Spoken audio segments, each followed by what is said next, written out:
Hello, everybody. Welcome to 2XKO at Evo, Day 2. We're here in front of the booth. You can see Darius, Ari, some beautiful artwork. Let's head in. Thank you, Candace. Guest appearance. You can see all the amazing booths that we have. Once again, we have 32 stations, over 100 people playing at the same time. Let's head on over to the stage. Okay, I see you with your Ari, Rekka. Let's go. We have some good content in store for you all today. First up is going to be Rooflemonger, and then up to snuff, Steve Bankart.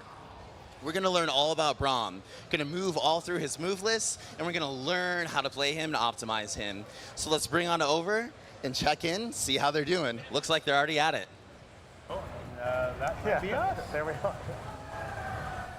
There we go. What's going on, everybody? All right, Steve, you want to kick us off and introduce yourself? Yeah, absolutely. Hey, everybody, my name's Steve Bankart. You might know me as Up to Snuff, and I'm the gameplay designer for Braum. Here today with the one and only Rooflemonger, and I feel like I have to say hello and welcome. Hello and welcome. It's great to have you on here. Nice to be here. Thank you for having me. Thank you for having me. Of course. So I was really excited when the team let me know that we'd be working together for this sort of like how to play on Braum, because I saw the videos you put out for Braum, and you were just so excited about the character. It seems like he's really up your alley. I heard you guys have a big character. Yeah. I'm sort of a fan of the big characters. Yeah, absolutely. Yeah. And if you wouldn't mind, maybe before we get into it, maybe just talking a bit about just the archetype and sort of like how you feel about the archetype and what it means I love to the archetype. One thing at least, for people who have their pride, they're usually kind of bad, so you can blame the character instead of yourself, right? But what I really love about the big character archetypes, regardless of what flavor they come in, is they let you play like a jerk, frankly. Yep. In a way, you can be less scientific, more emotional. Yep. Which I'm a big fan of playing that way. And I don't know, it goes back to when I was a kid. I just like seeing a character that's bigger than the other guy. Makes you feel like you're getting more out of your quarter, you know? Like. Yeah, absolutely. Yeah. And there's sort of that feel too of like you mentioned, just like being bigger than the opponent, but also like all of those like classic big body type moves you'd expect, where like getting armor, maybe command grabs, huge it's a range. very powerful feeling to just brush off someone's attack. Yeah. First time I ever saw super armor in a fighting game, I'm like, this is what I want. I love that. So yeah, in Braum's case, we had an interesting challenge for us where we're trying to make a character who both gave that feel for the player, but also, sort of fulfilled this like support role. He's protecting his teammate. Yeah. He's jumping in the fray, blocking hits. So I'm really excited to show off sort of what we've been working on for Braum. We can go to Scuttler Strand here for the stage. So I'm thinking, if you're cool with this, we would sort of just like run through the moves on the kit, go from specials to supers, look at the ultimate, and then maybe mess around with some of his command normals. Yeah, absolutely. And then we can go into some basic strategy and a few combos, some tech, stuff like absolutely. that. Yeah, let's explore the character. Great. I got to play him just a little bit, Oh, but did you? I'm sure you somehow probably know a lot more than me, right? Yeah, I hope so so. I definitely want to learn from the master here. For sure. And then at any point, if you want to, like I'll just be going through moves, but if you have like questions, if you want clarification, feel free to stop me at any time. Absolutely, yeah. Okay, great. So with Braum, let's start with the heart of his specials. We'll start with his S1 special. So we have Winter's Bite. So that's going to be his stand S1. And Winter's Bite is sort of like a short-range concussive blast move. So this will be a neutral S1 for Braum. Oh, there we go. Sorry, Yeah, there we go. Yeah. This move doesn't have a ton of range. So you can see like if I like space it out just here, like that just is barely touching you at max range. But it has a couple unique properties. First off, it's really good on block. So if you just down back this move is extremely plus. You can make it less plus as a defender if you use retreating guard. So if you press light and medium at the same time after you block it, in retreating guard, you'll actually, you won't be in as much frame disadvantage. So that's like a cool little trick as a defender. A lot of pushback too. Yeah, a ton of pushback. So typically in the corner, you can't just keep doing these. You get like maybe one, you have to choose when it's the right time to use it. Okay. But what's really cool about this move is on hit, it'll send the opponent tumbling, which gives you access to a couple different things. So let's say I call in Darius, and tumble, you can actually hit them out of that reaction. So it's a good opportunity to get your teammate involved and call an assist. Also, if the opponent is closer to the corner, so I'm just going to slowly dash my way there, you'll put the opponent in like a wall splat. Stun, yes, I remember that. Yeah, the corner slump situation. So this gives you a chance to extend a combo. Okay. So let's come back to the middle of the screen. But my absolute favorite part, and this is one of my favorite two-piece attack strings in the entire game, is if you do Brahm's anti-air, his crouching heavy, and if you cancel that into S1, this attack wall bounces versus airborne opponents. If you want to just give that a try real quick. Yeah, so there you get like the whole world. Whatever you want, pretty much every single move works from that. And I'll show you some more stuff as we get later on into the expose. But yeah, that's pretty much Winter's Bite. It changes in Unbreakable, but the way I want to set this up is we'll just go through his kit like at a baseline. Yeah, I understand his Unbreakable basically changes everything along the way. Yeah, it gets pretty different. So we can we'll go through like, hey, this is the mode you'll probably be in, 50% of the time as Braum, so we can get comfortable with this, and then we can go over stuff with Unbreakable. All right. So let's move on from Winter's Bite to our forward S1, which is called Leap Little One. I love this move. This is one of the moves that engages with the Poros. So this is forward S1. You can tap it to shoot, to like toss a short range Poro buddy. Yeah, right. And you see here, it's funny too, in just like the universe and the IP, Braum is always protecting Poros. Yes. Right? He's always like, he's got their back, and in our game, they get to fight alongside him. He summons the Poro in Runeterra. Yeah. I play Braum deck. So. Yeah, and the Runeterra team, they did a great job bringing the Poros to life. So if you hold forward S1 and you tap the S1 button, you'll do this shorter range Poro toss.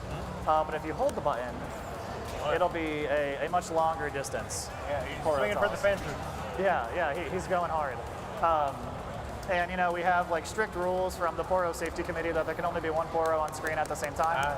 So if you mash forward S1, you don't get to throw the second Poro until the first one has jumped off the screen. And he's not meant to be a zoning master, no, right? No, not by any means. Yeah. But we found as we were sort of like building out the character, this move does let Braum, especially because like if we dash around with Braum, he's not very quick. Even like if we bring in Darius, like Darius is similarly a large character, but his movement speed is just so much greater. His wave dash is better, his run speed's better.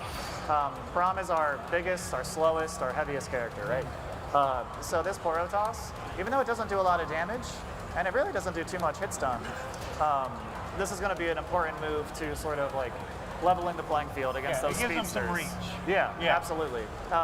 And what's really cool is if you just hold up on the stick and start jumping, against airborne opponents, oh no, so I have to time it a little bit better than that. Hold on, I'll just do a combo into it. It's live, baby, don't worry about it. Yeah.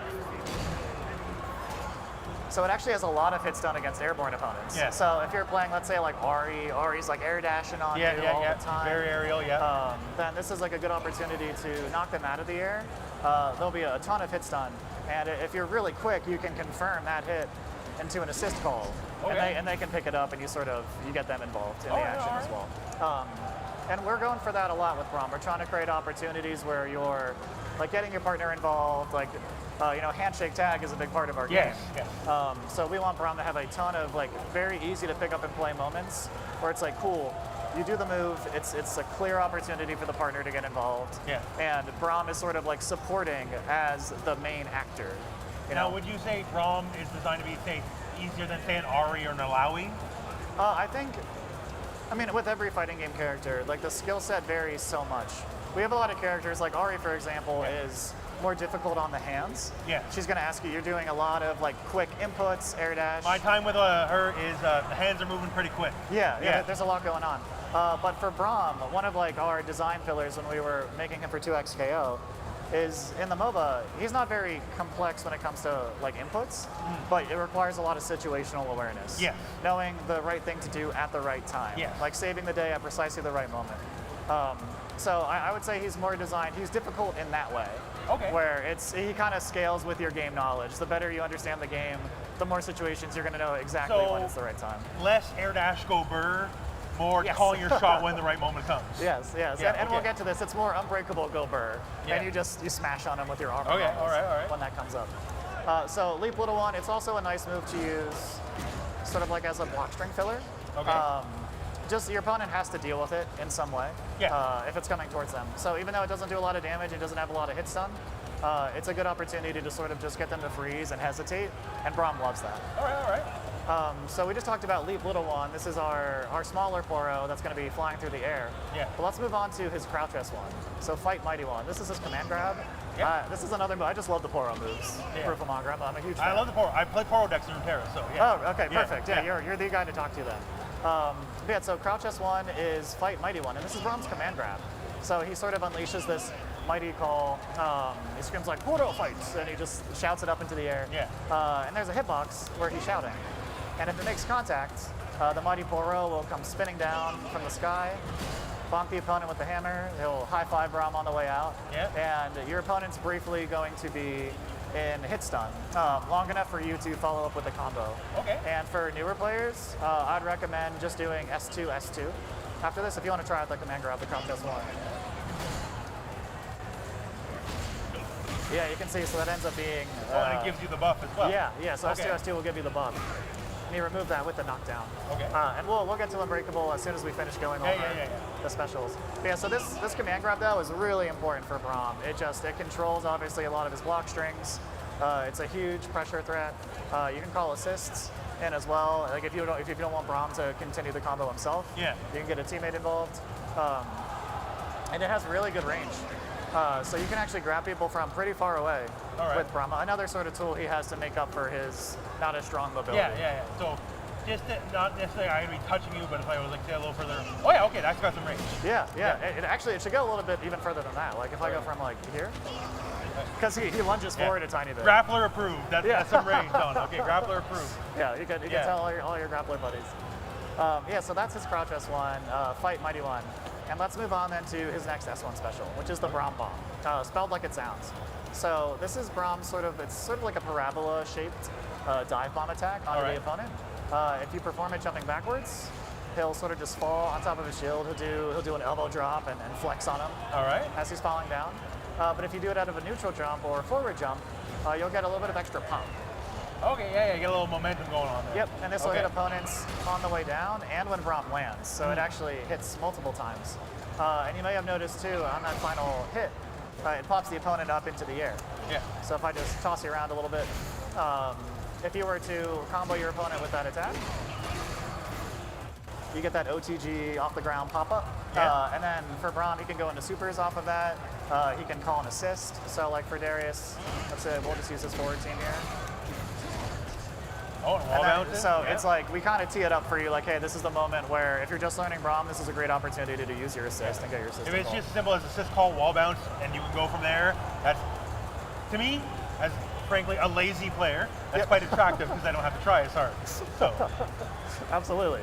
And it's cool too, because like, especially if you're playing with a duo, maybe it's your first time playing together and you're trying to like feel each other out. Oh, that'd be a great time, I think. If you see that, that's obviously the layup for the second player to call their assist, all that, right? Yeah, absolutely. Okay. So yeah, and there's a couple moves on Brom's kit that kind of accomplish a similar thing. But yeah, so that's the Brom Bomb. This is pretty minus on block though, so if you block this attack, you'll have an opportunity with most of the cast. One more time? Oh, sure. Oh yeah, I was just saying, okay. Yep. So it's like a jab punish, or? Yeah, jab punish. I think other characters, Brom doesn't quite have the range. Oh, his range is just most characters, it's a medium punish on that, and they can hurt him pretty bad. Oh, he's got some range on the medium. Okay. Yeah, the mediums, and we'll talk about this too once we get through the specials. His normals are pretty spicy. Yeah. So let's move past the Brom Bomb then. We can start moving on to the S2 specials. Okay. So Brom's S2 is Battering Ram. Pretty classic shape. He'll charge in behind the shield. This move is quick. It gets to the opponent really fast. It has fast startup. It also has the trait where it nullifies projectiles and just deletes them. And I don't just mean like special move projectiles. I mean supers, ultimates, like Ari's Charm. You can plow through this with Battering Ram. It deletes projectiles. If I were to try to do his S1 super, you able to charging through that? I should be able to. Actually, if you throw a Poro at me, we'll see if this deletes the Poro. Yeah, see the Poro just vanished out of existence. Now, is this the tech now that I've bypassed the cooldown? So now I can just kind of spam Poros if... Yeah, actually. There we go, okay. Actually. See, we're labbing right now live. For the viewers at home, this is a very specific Brom beat Brom mirror match tech. If you fight a Brom online, this is what you want to do. Yeah, Poro tech in the chat, absolutely. I actually didn't know that was a thing. That's really cool that we found that together. That's why I'm the lab guy. Yeah, absolutely. So just give battering ram a few tries. All right. Real quick. So if you just tap S2. S2 neutral? Yeah. Okay. But you can also, he doesn't have a forward S2 attack, so you can do a forward S2 attack. Oh, and you can hold it. Yeah. Okay. So that's if you tap S2, it has decent range. It'll hit you from about round start distance. So it's a nice thing to threaten with. But if you charge it up, the range increases by a lot. Okay. And this move, battering ram, oh, sorry, go ahead. That's it, that's big. Yeah, it's huge. Yeah. It's huge for bomb. And the frame data is way more advantageous when you charge it. You know, as you'd expect, you know, you're trading some of that startup. Well, he's held the place for so long too, right? Yeah. So typically when you use battering ram, this can be, like we're talking upwards of like 19, 20, 21 frames minus. It can be very minus. Okay. Very punishable. But if you charge the move, it becomes safe against most characters. And if you space it well, you can actually be plus. Okay. So that becomes a good tool for Braum in pretty much every matchup. All right. Only downside though is if you charge it up. Parry bait. Yeah. So if your opponent is on top too of obvious. it, yeah. So you kind of have to look for your moments. And you're going to find that with a lot of Braum's attacks. It's important to sort of mix up your speeds because the opponent, if they're looking for it, they're going to have an opportunity to, you know, parry, put you on the back foot. Now, I did see this in the trailer. Let's see if this works. So, the reward is pretty sizable if you get it. That's a very easy hit confirm. Absolutely. Yeah. That's an easy hit confirm. And then also, I think we talked about it being an anti-projectile tool before. So if you're playing, let's say you're playing Echo, and if I react really quickly to a Time Winder, plow through it, you're looking at, and Braum has a lot of health too. Echo doesn't have as much health. You're looking at maybe 35% for just knowing the right time. So you're making them pay for being sloppy. Yeah, 100%. Okay. So that's battering ram. Battering ram, if you charge it, it's just a single, like, high translation strike. He goes pretty far. We already talked about the properties there. Yeah. Right? But there's one other benefit, which is battering ram when charged. Oh, whoopsie. Or we'll do, we'll do it in the corner. So if you charge it, the launch properties actually change. You get a really favorable juggle state. So like a high, slow juggle. Yeah. So that's going to be really important for Braum to sort of extend his combos. Yeah. And we'll get to that in a little bit. Only other thing I want to talk about with this move is the charge version is just, you know, big strike, goes really far, covers a lot of distance. We already talked about its properties. But the uncharged version, you can actually press a second time to do his S2 special, which is called Glacier Breaker. So yeah, this move, this is a way also if they block battering ram, it's sort of like your last ditch effort to maybe like interrupt their attempt to jab you out of it. It's still punishable on the way in, so if I do S2, let me just get rid of the buff real quick. So if you just block this, and then mash light attack. Yeah, so if I go for S2, you can jab me out of it. But this is just another case where if the opponent's asleep at the wheel, this attack will push Braum out. Or if they want to hit bigger buttons and get trade or hit, But if you can catch him off guard, Braum has an opportunity to become safe with S2 and push himself out. And, And here, let's see the pushback. Okay. Yep. So do it one more time. Yep. And then down back. All right. So if you're basically asleep at the wheel and you let him get away with it, then he stole his turn. Yeah. Okay. Yeah, and he got to do one of his better block string enders with like really high potential because if he hits you, it's unbreakable, and that's a big deal for Braum. But it's sort of his opportunity to really check and make sure your actions are on point. Okay. Yep. So that's Glacier Breaker. Let's move on to our next special. So this will stand behind me. This is, in my opinion, like the move. Yes, the big Braum. shield, right? Yeah. So back S2. I love how you hold it, you move forward. Okay. Yeah. So you can tap it to sort of like just represent the move. But if you hold it, you will slowly move towards the opponent. All right. And during this time, Braum, as he's moving forward, he has unlimited hits of armor. And we're talking like... That's a good amount of armor to have. Yeah, it's the best. I've talked to all the armor experts across the FGC, and they said unlimited is the best. Pretty good amount, And it's pretty much effective in all cases. It works against jumping attacks, grounded attacks, lows. Yeah, I know a lot of people have had questions about that. Will lows counter this move? The answer it's always is, a weird thing about armor is usually you get your toes tapped in a lot of games and move away. Yeah. But in this case, no, it's just clear unlimited hits of armor through many attacks in our game. But there are ways to beat it, of course. If you do stand, your back S2, you stand behind me.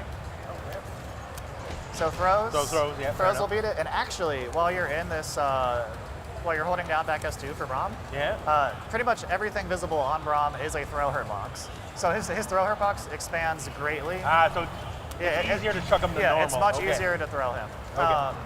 So yeah, don't be worried if you're someone who likes smaller, faster characters, and you're like, how am I even going to get close enough to this guy? He's so You'll wide. have your opportunity. Okay. Yeah, you'll still have your opportunities. We've taken that into account.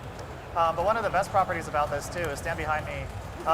It's a move less so for Braum by himself, and it's more of a move like, hey, this is our support move for Braum. As while this is live, you can still call your assist, right? Yeah. And if I try to hit Alawi out of this attack, like she's going to be protected with Braum's shield. Yeah, okay. So it pretty much gives you a free opportunity to like get your assists involved. There you go. Yeah, we protected each other there. So say if you have your fuse as 2x assist, and you have a particularly annoying assist character, Braum could just let that kind of happen all day long. Yeah, great example for that too is like you can imagine pairing Braum with Ahri. Yeah. And Ahri's back assist where Foxfire Rain, where she like jumps up and blasts you with multiple projectiles. So now Braum and Ahri, that gets really nasty. Because it's like, oh man, I have to deal. Because you have to hold it, basically. So that becomes very, very strong for Braum. And honestly, we expect that to influence a lot of team compositions. As players are like, doing with their friends or they're building out their teams. Thinking about the options this gives you. Yeah, for me, my immediate thought was, as someone likes big characters, it's a safe way for Alawi to, maybe plant a tentacle on the field, right? Yeah, absolutely. Because we know too from the Ruin King, like Braum and Alawi they have a great connection. Yeah. And they're two characters where you're all Alawi a bit more into Braum maybe than one way or the other round, but Braum, he's not the most aware guy. Yeah, no, he doesn't see the forest with the trees. Yeah. But it is an opportunity. It's great with projectile assists. It's great with projectile assists. It's really, really good, like you called out, with characters who want a little bit more time to set things up. I think you actually called it out in your video. Yeah, set that well. up. It was the first thing I thought of. So Braum, like if you're someone who loves playing characters who are really either like set play heavy or they're going to take some time to actually get the the engine running. That's the thing. Even though this is the large character and there's perceptions of larger characters, in a lot of ways this can be the thinking man's move, because now you're like, I get to set up and you got to maybe deal with it. Absolutely. And even if you do just want to throw it out, if your partner is playing a really, like thinking man's character, then they can have that opportunity to shine and do the thing they want to do. Like Alawi, now we got 2 tentacles on the field, right? And at least to me, for the most part, kind of safe for her to do it. Yeah, absolutely. And for me, as your opponent, I'm like, oh, this is a terrible situation for me. There's a lot of tentacles. I got to spend time getting rid of these things. And that's an opportunity for you to, battering ram in and just knock me out. You're dealing with that, and then I'm dealing with you. Yeah, I love that. So one other thing I want to talk about with Stand Behind Me before we move to our next S2 special is because this is like another tap hold special move. You can really influence what your opponent wants to do in neutral with this attack. Because the counterplay for it is pretty specific. It's, hey, you either have to close charge, throw. You have to get close and throw. You can also do a charged heavy or a level 2. And those moves break armor in our game. So if I think I just missed it there. But that would break your armor as Braum. There we go. It'll break through it as well. But all of a sudden, if you're representing this move, I start going to options maybe I'm not using as frequently. Or it starts making what I do a little bit more predictable as your opponent. And Braum recovers from it pretty fast. It has reasonable startup. For me, any move that forces the enemy off of autopilot is an amazing move. 100%. Because it can create like uncomfortable situations for the opponent where they're like. A lot of people, my opinion anyways, a lot of people when they have to change the way they want to play, a lot of people just break right there. Absolutely. And it's just enough. Like Braum in the MOBA, he really sort of stands out as like a disruptor. And someone who's going to thwart the opponent's plans while letting you do what you want to do. And this is another way that we feel like he's able to achieve that. All right. To XKO. So you can tap it, represent the move, get the opponent start, doing things maybe they normally wouldn't consider otherwise, and then that opens up your offense. So if I just flash it, then you immediately go to like charge mode. So I flash, and then I'll just hit you with a big normal. So it's just enough, to get them off their game. Enough to like break their mental stack. You can do a couple other things with Stand Behind Me that I think are pretty exciting. For example, we have last stand assists Yep. in our game. So let's say if you were to KO Darius, it would just be Braum fighting by himself. Yeah. And I would gain access to Darius's last stand assist, which is way more powerful than a regular assist. Yeah. Those attacks, at least those last stand assists, don't have invul or defensive properties generally. Okay. So you kind of have to protect your assist and give them the opportunity to unleash that big attack. Yeah. And nobody is better at it than Braum. So Braum is unique in that you can really freely, even when you're down a character, call your last stand assist, throw up stand behind me, and give them an opportunity to land it. To safely set up. Yeah. Okay. So that helps a ton with Braum. So that stand behind me, this is the move I expect people to really use to like flesh out their Braum playstyle. And I imagine will This also feels like a frustrate people. definitive move to me. Yeah, absolutely. And maybe if we play some matches at the end of this, you will get a chance to try it out against each other. Absolutely. So let's move on to Braum's next S2 special. So this is Iceborne Smash. This is Crouch S2, if you want to just try it out. So right. Braum sort of takes the shield, rips it downwards, smashes it into the ground. If it hits the opponent clean, you'll get an unbreakable activation. You also knock them up in the air. All right. So you can call an assist off of this to continue a combo. Any move that gives you unbreakable is obviously like, yeah, we like that. Yeah. But Iceborne Smash is unique in Braum's kit, where it's the only move on block that'll give Braum unbreakable. So if you hold down back, I do Crouch S2. So now it spaces you out. I have unbreakable, and now I can threaten you with big normals with armor. But you may have noticed that the startup on this move is relatively slow. Yeah. So if you try and work Iceborne Smash into a block string, this is another move for Braum where the opponent's going to have like an opportunity. Oh, no worries. More parry. Opportunity to parry. Depending on the normal that leads into it, they might be able to jab you or hit you with a medium to knock you out of it. So I mentioned earlier that Braum's going to have a lot of like reaction checks and like, hey, are you paying attention to what I'm doing? Exactly. Yeah. This is one of those moves where, if your opponent isn't fully on top of what you're trying to accomplish, really easy way to steal Unbreakable Okay. from the opponent. So that's Iceborne Smash. Let's move on then to our, we'll move past Shattering Spires because that's an Unbreakable only move. And we'll talk about Braum's Air S2, which is the Great Swing. This is like another sort of a neutral thwarter type move. So if you do Jump S2, Well, that's a big button. yeah, this is a big bodied special move right here. This move has a ton of reach. It can be anti-aired, so it has an extended hurt box when you do this move. So your opponent can sort of, if they're ready for it, they can knock you out of it. But you just cover so much ground as the Braum player with this attack. Oh, and it just tumbles them. Yeah, it's similar to Winter's Bite. It'll put your opponent in a tumble reaction. Yeah, so you have a chance to extend.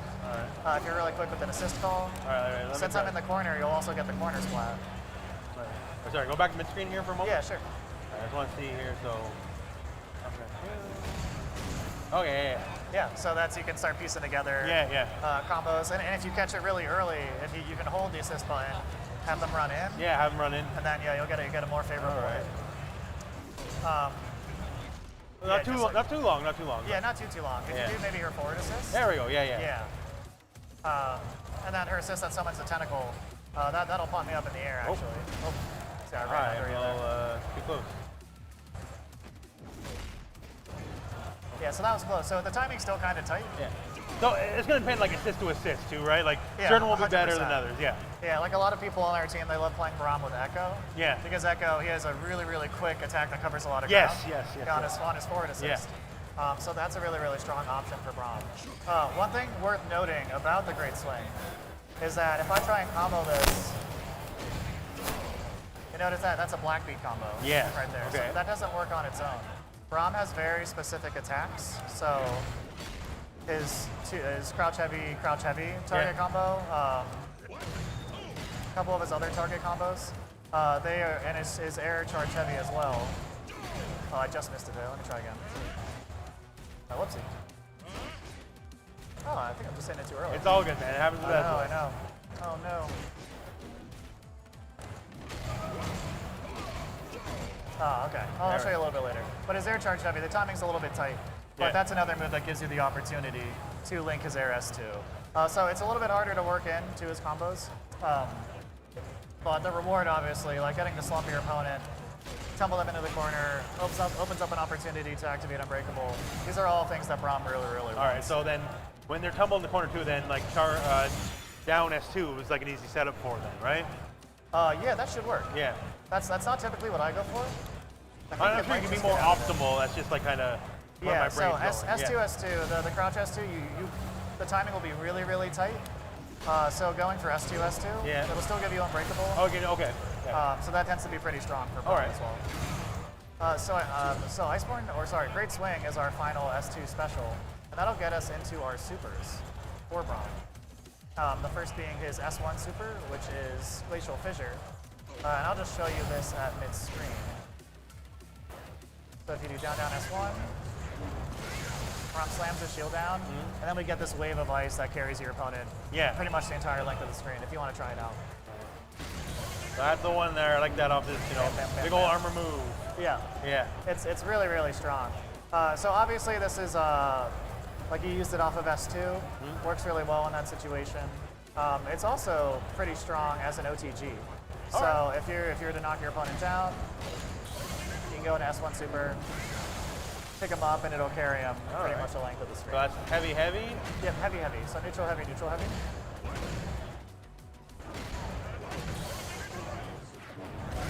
All right. Oh, you're in the pulse fuse, actually. Yeah, so with pulse... I picked the wrong fuse? Yeah, no worries. Okay. That's totally fine. The pulse fuse, it'll... Oh, that is our auto combo fuse. Right. So because if I were keeping the jam on heavy, it would give me an auto combo. Yep. That's the power of the pulse fuse. So I don't need to be the best player to get a combo. Yeah, absolutely. Pulse fuse is sort of our way I guess we're showing a super ahead of time No, here. it's all good. There we go. It's a little teaser. Yeah. But yeah, so with pulse fuse, you won't be able to do all of Braum's heavy chains, at least in this version of the build. We're going to be working on that going forward. But yeah, so I'll just have to show you those when I go through the command lines. All right. So we have Glacial Fissure. It carries the opponent pretty much to the edge of the screen. It does really, really good damage. This is one of the most damaging level 1 supers in the entire game. But it also clears projectiles. So you can see it to use this as, hey, if things are getting really crazy during the match and you just want to like chill out and reset to neutral. Yeah, so I could be like, okay, I need to breathe for a second. Yep. And then this kind of buys. Yeah, in this case we have Yeah, but let's say I'm putting you under a lot of pressure. I'm like trying to hit you with Darius' S2. And you just want me to take it easy. And while this is happening, I'll put you back, I can kind of gain forward space and momentum as well. Yeah. Okay. And that could, especially because Braum so much wants to like utilize his assists. Yeah. This gives you time also to kill time on the assist timer. Yes. Okay. Yeah, that's a good idea. Okay. So that's a more like niche use of this move, but that can really be helpful. But once again, if you're say got the really annoying assist with the shield or whatever, and you have the 2x assist, so then you buy more time, and then you can immediately go back into it and just keep doing whatever, say like Ari or whatever with annoying assist or control the screen. Okay. Yep. So let's talk a little bit then about his next super. So this is his S2 super. All right. It's called the Heart of the Freljord, which is Braum's like title in the MOBA if you're a fan of League. So this is a short cinematic hit. So Braum does an uppercut if the attack hits. Braum will sort of like throw his shield down and like impale the opponent in the ground. It'll freeze up, and then he'll do the big stomp at the end to break both the shield and the opponent. My understanding is it's invincible? Sort of. Okay. So not quite invincible. It has a hit of armor. So if let's say if you wake up with a super. Oh, whoops. Sorry, I hit you a little too fast there. Oh, I'm mashing. I'm sorry. Oh yeah, no worries. Yeah, we'll try it one more time. No, no worries. I don't know. I'm bad. Yeah, so it had one hit of armor. Okay. So the base version has a hit of armor with decent high startup. So like you can sometimes safely jab pressure this depending on the character. I was gonna say, as you know, a scumbag player. Yep. When I did get to play him just a little bit, I didn't get to play him too much last night, but down back and then punish me after I do the charge. Sorry, you do what? Down back. Yep. And then punish me after I do charge. Yeah. I know exactly where this is going. Yeah. Yep. And so I imagine scumbag a few people with that. Yeah. And especially like if you're in the double down fuse. Yeah. So I'm playing double down right now. That could really hit you for a big punish. If I were like, I have you block this, I go into Heart of the Freljord. This makes contact. Double down into Darius. Oh yeah. That'll do some damage. You're eating a ton of damage. You put the bleed debuff on your opponent. Wait, can I get Darius again? Sure. Braum, like, I remember when we played last year, I'm like, wow, Darius is really big, and Braum's a full head taller than him, so Yeah. yeah, that's pretty cool. I like that. Okay. Yeah, no, I think, and also I gotta give a shout out to Blair Armitage. She's our 3D modeler. Fantastic artist, and she made Braum's model. Oh, She yeah, just did Lowry's such a bigger good too. job. Yeah, Lowry's bigger than Darius too. It's Yeah. funny. A lot of people talk about Darius. They're like, oh, 2XKO has a lot of big bodies, and they include Darius in that conversation. Yeah, yeah. I actually think of Darius as more of a like aggressive Shoto archetype. Yeah, he's definitely like a down to basics character in my time with him. Right. Like no flash, like let's just get into it, you know? Right, Like, right. So I always sort of think of them as a slight variation of that archetype. But that's that's for another time. We're focusing on Braum. Oh, and I got the bleed effect on me too. Yeah. So Yeah. That effect's pretty good from my time with it. Yeah, no, Yeah. it's great. And we can talk about fuses a little bit later, but Yep. Braum, I think in Double Down, you talked about 2x assist being really Yeah, good for yeah, Braum. I think Braum in Double Down is also very, very strong. His specials, I can see that, yeah. yeah, they can complement a lot of other supers in the game. And my hope is for players too. It's sort of like classic fighting game shapes. Like we have like the wave of ice going full screen. It should be tools that players I'm hoping are familiar with, or it's easier for them to pick up. I know a couple of people who are used to a bunch of pillars reaching high up and going across Yeah. the screen, right? Yeah. So that's our hope, that these moves are going to be easy for players to use. All right. So that's Heart of the Freljord. The only other thing I want to mention for this attack is that it, when you do this attack in Unbreakable, it actually gains different properties. So I'll get Unbreakable really quick. You talked about, oh, it's invincible, like there were questions about the invincibility. Yeah. So it has 1 hit of armor in the base version. Yeah. But if I do this move in Unbreakable, it's fully hyper armored during the startup. So unlimited hits of So armor. no matter what you're tossing in, I'm going to armor through everything. Yeah, you're just gonna Okay. plow through it. But it also does more damage, but it'll consume the buff at Well, the end. that's only fair, really. Yeah. A small price to pay Yeah. for power. So let's move on then to Braum's final super attack, or his ultimate rather. This is Snacks time. Right. So Roof and Longer, do you want to do down S2 for our viewers?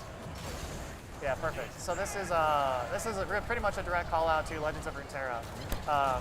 We have a bunch of different elements from, like, I love card games in general. I love Legends of Runeterra. I thought that team did an incredible job with the League IP and the Runeterra IP, bringing it to life. So in this super, it's a invincible attack. It hits OTG. Braum tosses out Poro Snacks, which we all know Poros love Poro Snacks. They love them. And then the Heart of the Fluff comes rolling in and just, beats the crap out of the opponent for big damage. And that's one thing people understand, appreciate about the Poros. The Freljord's a pretty rough place, right? Like, you need people like Braum and all that to survive. And if these little guys survive and thrive They do. in the Freljord, think how strong they actually are. They do. Yeah. I can only imagine. There's some people at Riot who say that even Poros are virtually indestructible, despite their cute appearance. Like, he bounced off Braum, he ain't feeling it, he's laughing it off. Yeah, I love that. There's someone on we had someone on social media talk about what happens if 2 Poros hit each other. Oh. So I'm gonna neutral jump. Oh, okay. Yeah, I'll neutral jump and then I'll toss one. Okay. Oh, Yeah, I just think oh there we go. That was perfectly in sync, Yeah, actually. that's perfectly in sync. That worked out. There we go. But yeah, so there's many ways that Braum can utilize Poros on the kit. Well, then, wait a second, then. Jump, toss, Poro again. Okay. Oh, no, wait, they hit the ground. They don't cancel each other out like that. That does not get There us we go. through the Poro So loophole. the trick is you got to get the Poro not to touch the ground, and then you can just keep tossing them.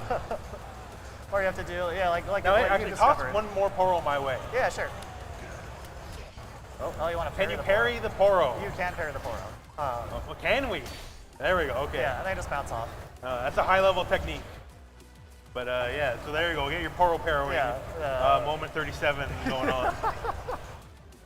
I would love that. Maybe eventually we can do like a Poro Stampede Super, and there will be like many Poros falling on you. We'll see. Yeah, maybe next year. So that's our final move in the Super and Ultimate Suite for Braum. But let's go through some of his unique normals. All right. Or what would you rather do? Would you rather go through his command moves, or would you rather talk about what Unbreakable does for his specials? Well, I think Unbreakable is the main event. So let's talk about the command moves real quick. Sure. Yeah, we can talk about his command normals. So we have his down, forward, medium. This is Braum's overhead. It's called Concussive Blow. Yes, I remember that from the trailer. That is an overhead's overhead. Yeah, I love this animation. There is no miscommunication. Yeah, Not like say of some older games where this would be a low, you know? Yeah, of course. But this is Brahms overhead. I want to give shout out to Thomas Wynn. He's the animator for Brahm. So we have Thomas Wynn and David Hahn. Thomas does the gameplay animations, and then David does the cinematic animations. And I think they just did an incredible job animating Brahm. I think he really comes to life with the animation. So I just wanted to give those two guys a shout out. Concussive Blow is my favorite overhead in the game. I just love how he sort of like scales over the shield. Okay, yeah, he's like going over the shield to get you. And bonks you. Yeah.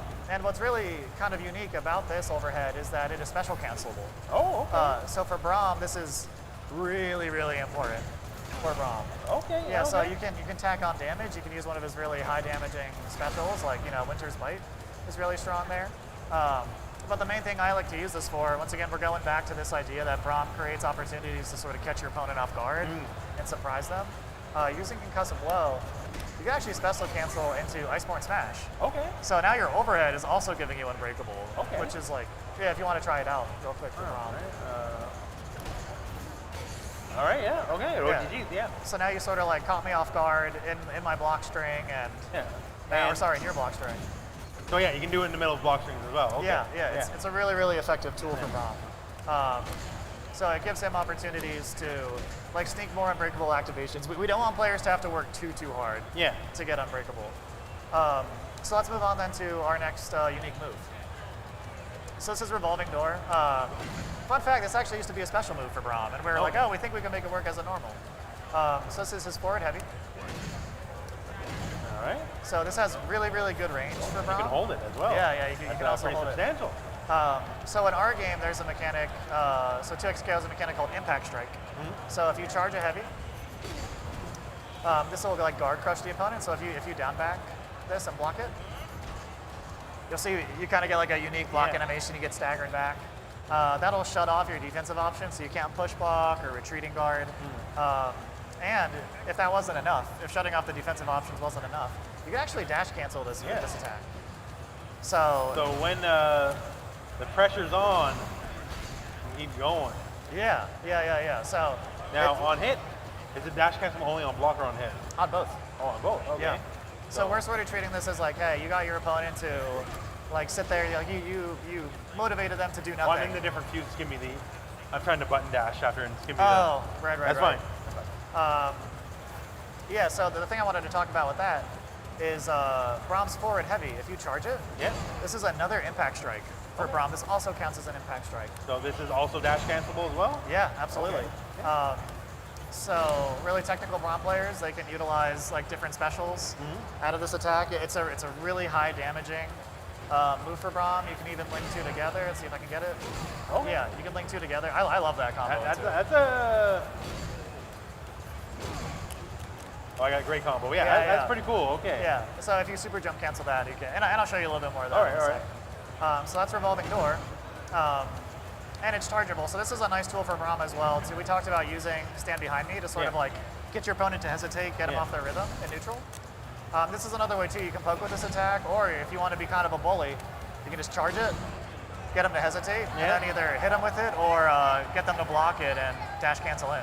Okay. And then of course, once you dash cancel in, you have all sorts of nasty things you can do. You can command grab. The second I get you to stay still, that's exactly what's happening. Yeah. The Mighty Poro's coming down with the eye patch. So that's Revolving Door. And if you press it a second time, you'll do one more. Okay. So this is one of our, in the Brahm reveal video, we sort of talked about how his heavies all chain into each other. Yes. And that, like every heavy can, at least is a 2 chain, right? Yeah, absolutely. So we're hoping to, for some of that identity for Brahm is we want it to be easy to pick up and play. If you're a new player, you can sort of gravitate towards Brahm. And be like, cool, I can rock with these sort of like fundamental core moves for Brahm. And that's enough for a game plan to get me started. Absolutely. So this is one of the moves that lets you do just that. So if you do forward heavy, you can do the Revolving Door into one more. And that gives you a really favorable launch. So if you're in the corner, you can follow up into some of his special moves. And that's a nice high juggle there too. Yeah, absolutely. Mid-screen, you're not able to do this, but instead, it tees up and assist moment. So that's really good for Braum too. This is a normal we see players using a lot. Really, really good normal for Braum.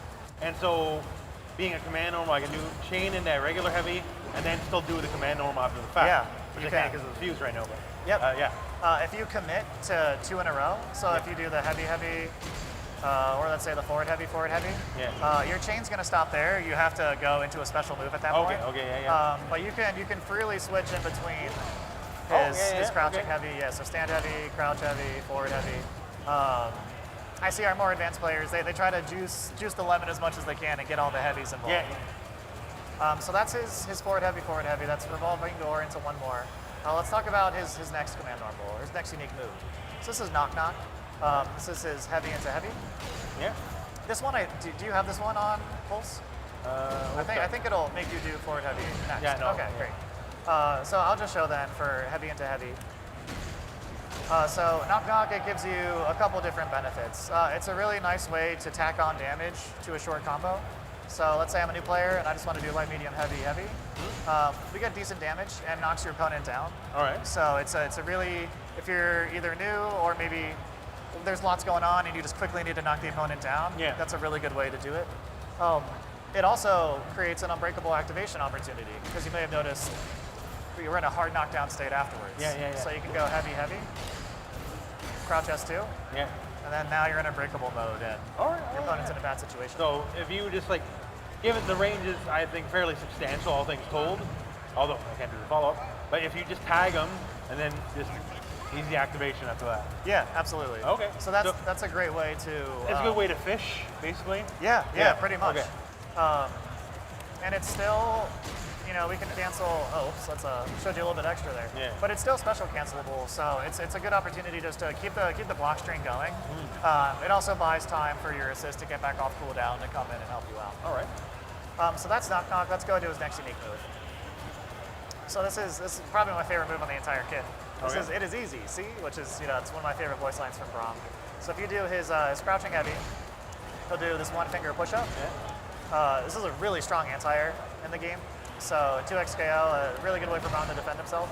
And for the most part, generally, crouch heavy is sort of the universal anti-air. Yeah. It's for our current implementation of the game, very early on, like frame 3, you'll have anti-air invincibility on your crouching heavies. So in layman's terms, it's not a dragon punch. You do have to have some skill using it. Yeah. And we've tried to make it very specific for that anti-air situation. Yeah. And that's across the cast. We just want this to be like, hey, you can, if you learn how to You anti-air catch in an our game- obvious jump, you just hit down heavy, go from there. Yep, and you can apply it with any character on the roster. Yeah.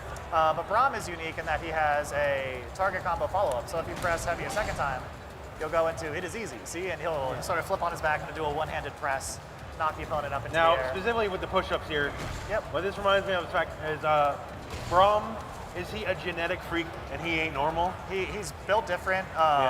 I wish I knew that whole monologue. Oh, there's a lot. Scotty's had some stuff over the years. Yeah, he is. Yeah. He's a genetic specimen. Yeah. He is not normal. And if you couldn't tell that from the build, we have all sorts of really fun animations. Once again, shout out to Thomas, where he'll just like it's nothing. He does this one finger push up right into the chest press. This launches you really, really high in the air.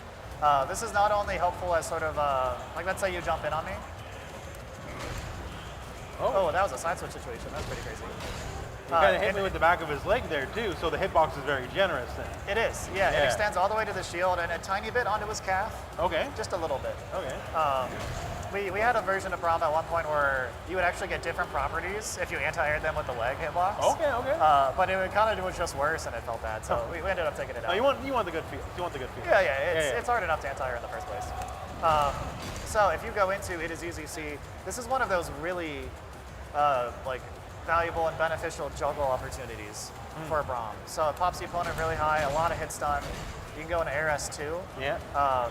But you were already cooking up some stuff with Air S2 previously, so this lets you take advantage of that.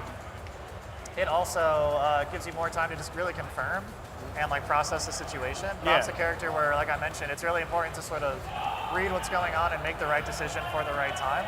So this lets you, you can even delay a little bit in between them. You can cancel it right away. It's just a very forgiving move sequence.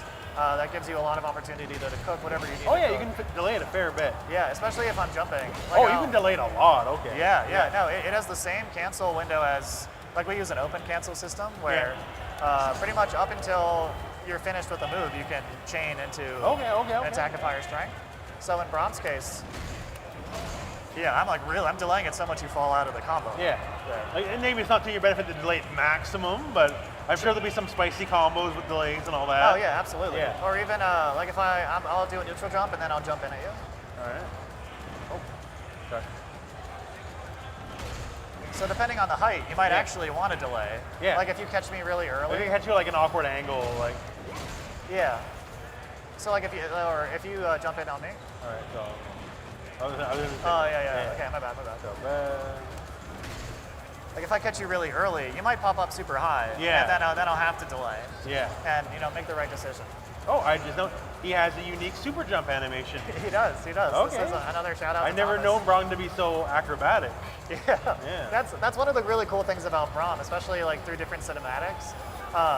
For being such a big guy, he's just an incredible athlete. He's like a superhero.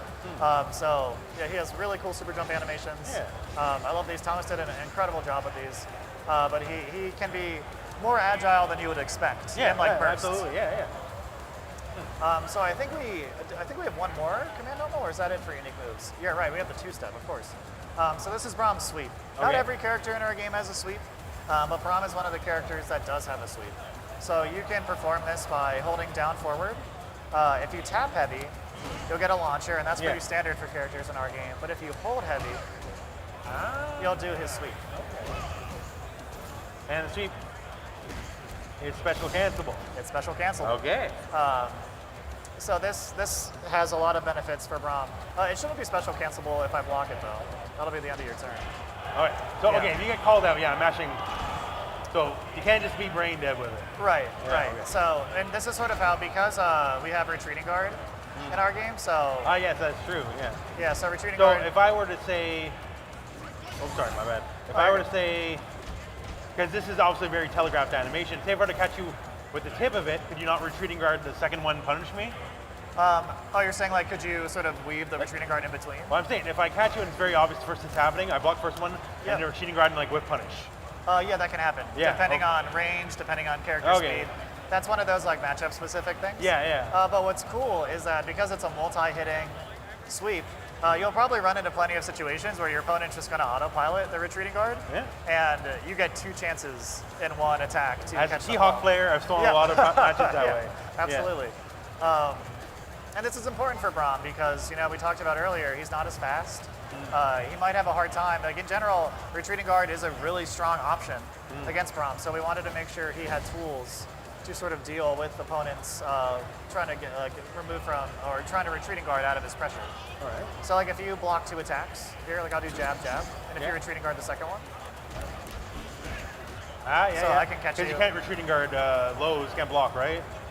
Yeah, it's vulnerable to lows. Yeah. Yeah, so it's an opportunity to punish your opponent. And really, all of Brahm's crouching normals are lows. Yeah. So even though retreating guard is good against Brahm, we wanted to give him plenty of moves on his kit where he can try and fight Where if against you just autopilot, because like retreating guard is a very strong.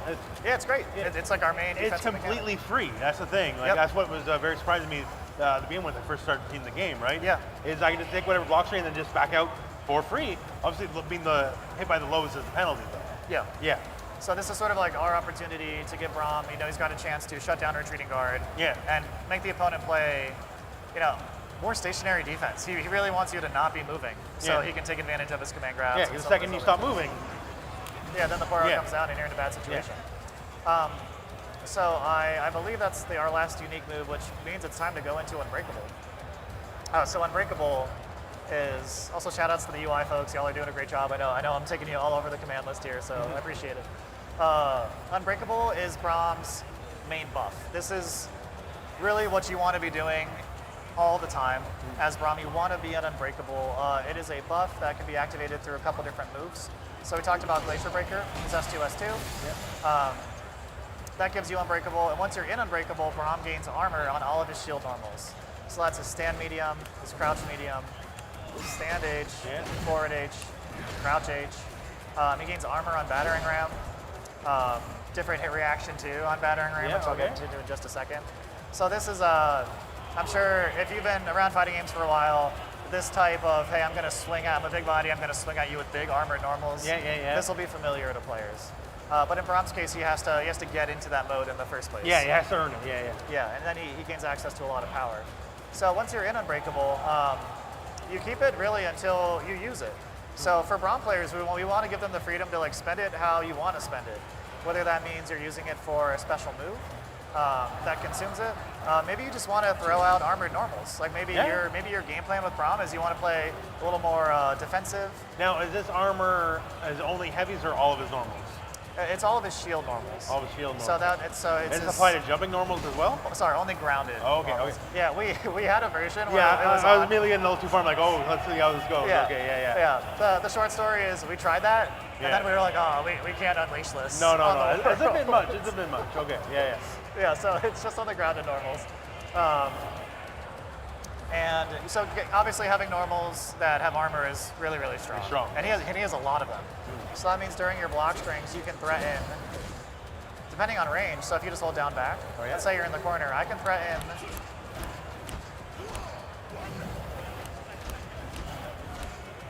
I think if I charge this, so four armor normals in a single sequence. It can get really nasty. Into an armored special. That's rough. Yeah, so that it can get pretty dire for the opponent, but it's not an end-all be-all for Braum. There's ways to get around this as the opponent. For example, knocking Braum down. So if you just sweep me here, that'll remove the buff. Yeah. So just the act of hitting the ground removes the buff. Sorry? The act of hitting the ground removes the buff. Yes. Okay. The only exception to that rule is if you do dynamic save.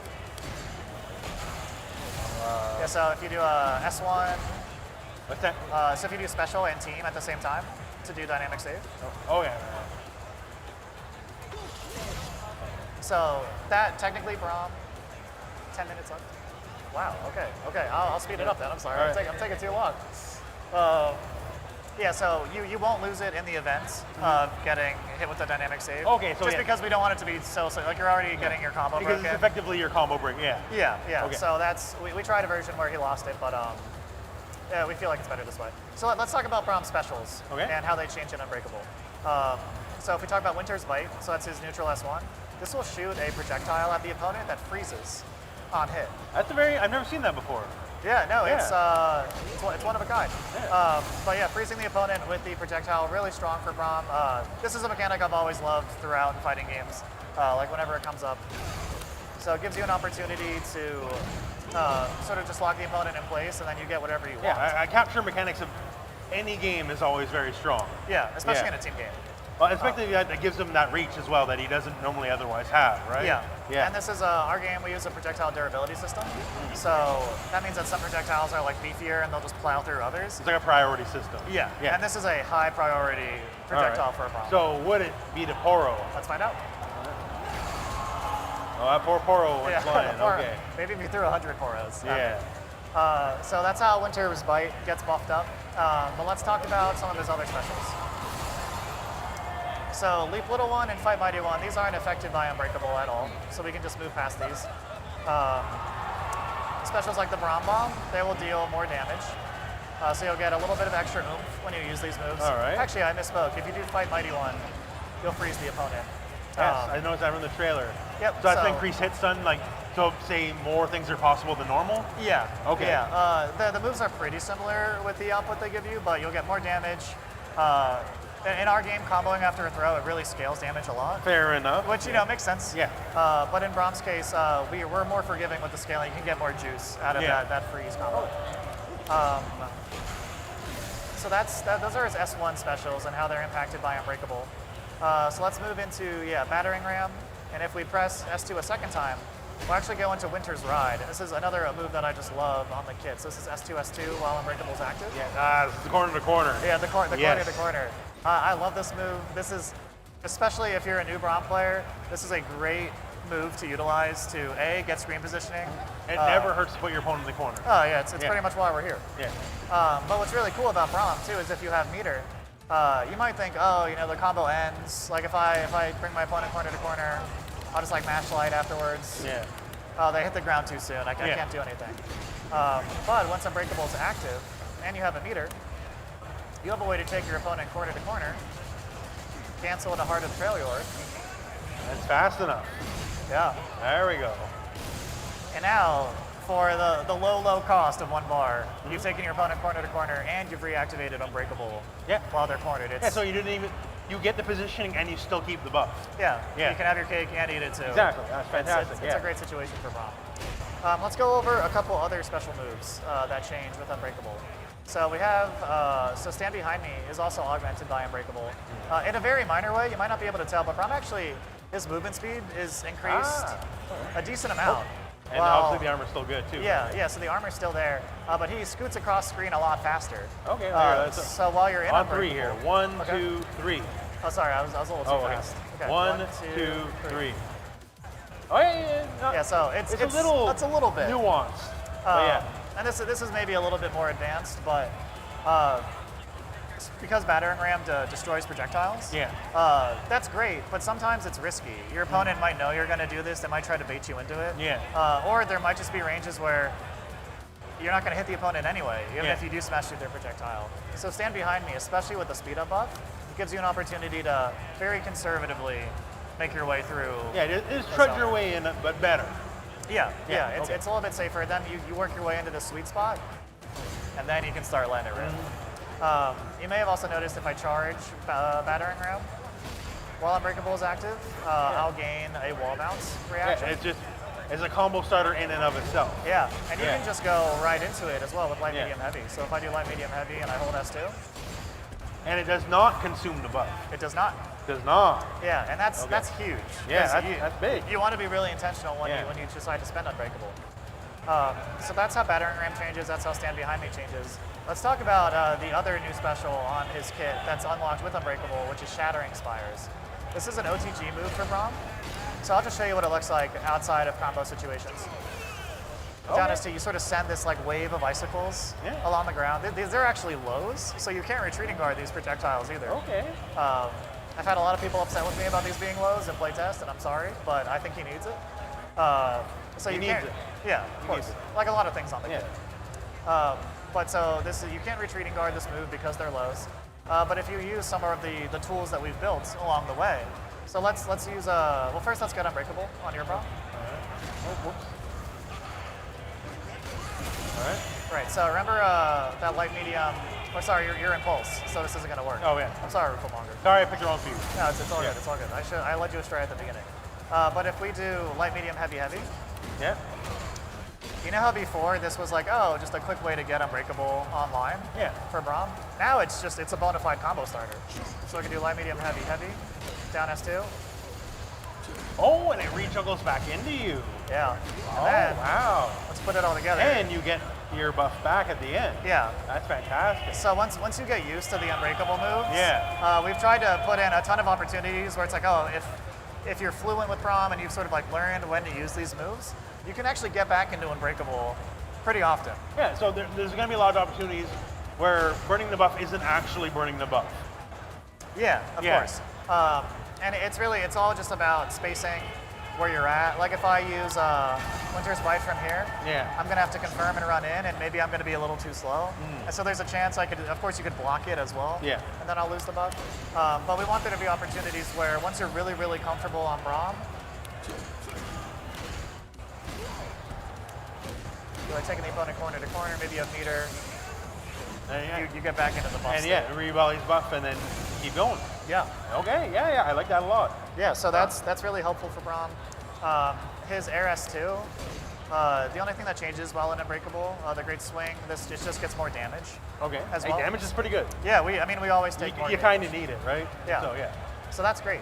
But those are really the main augmented moves for Braum in Unbreakable. And of course, we talked about the armor as well on his mediums and his heavy normals. That doesn't, when you're just pressing the buttons the same you would anyways, and you have the chance to, some might say, scam out the opponent with armor, right? Yeah. Like that's kind of a big deal. And it's all passive and it's all just happening as it is, right? Yeah, it helps a lot. All right.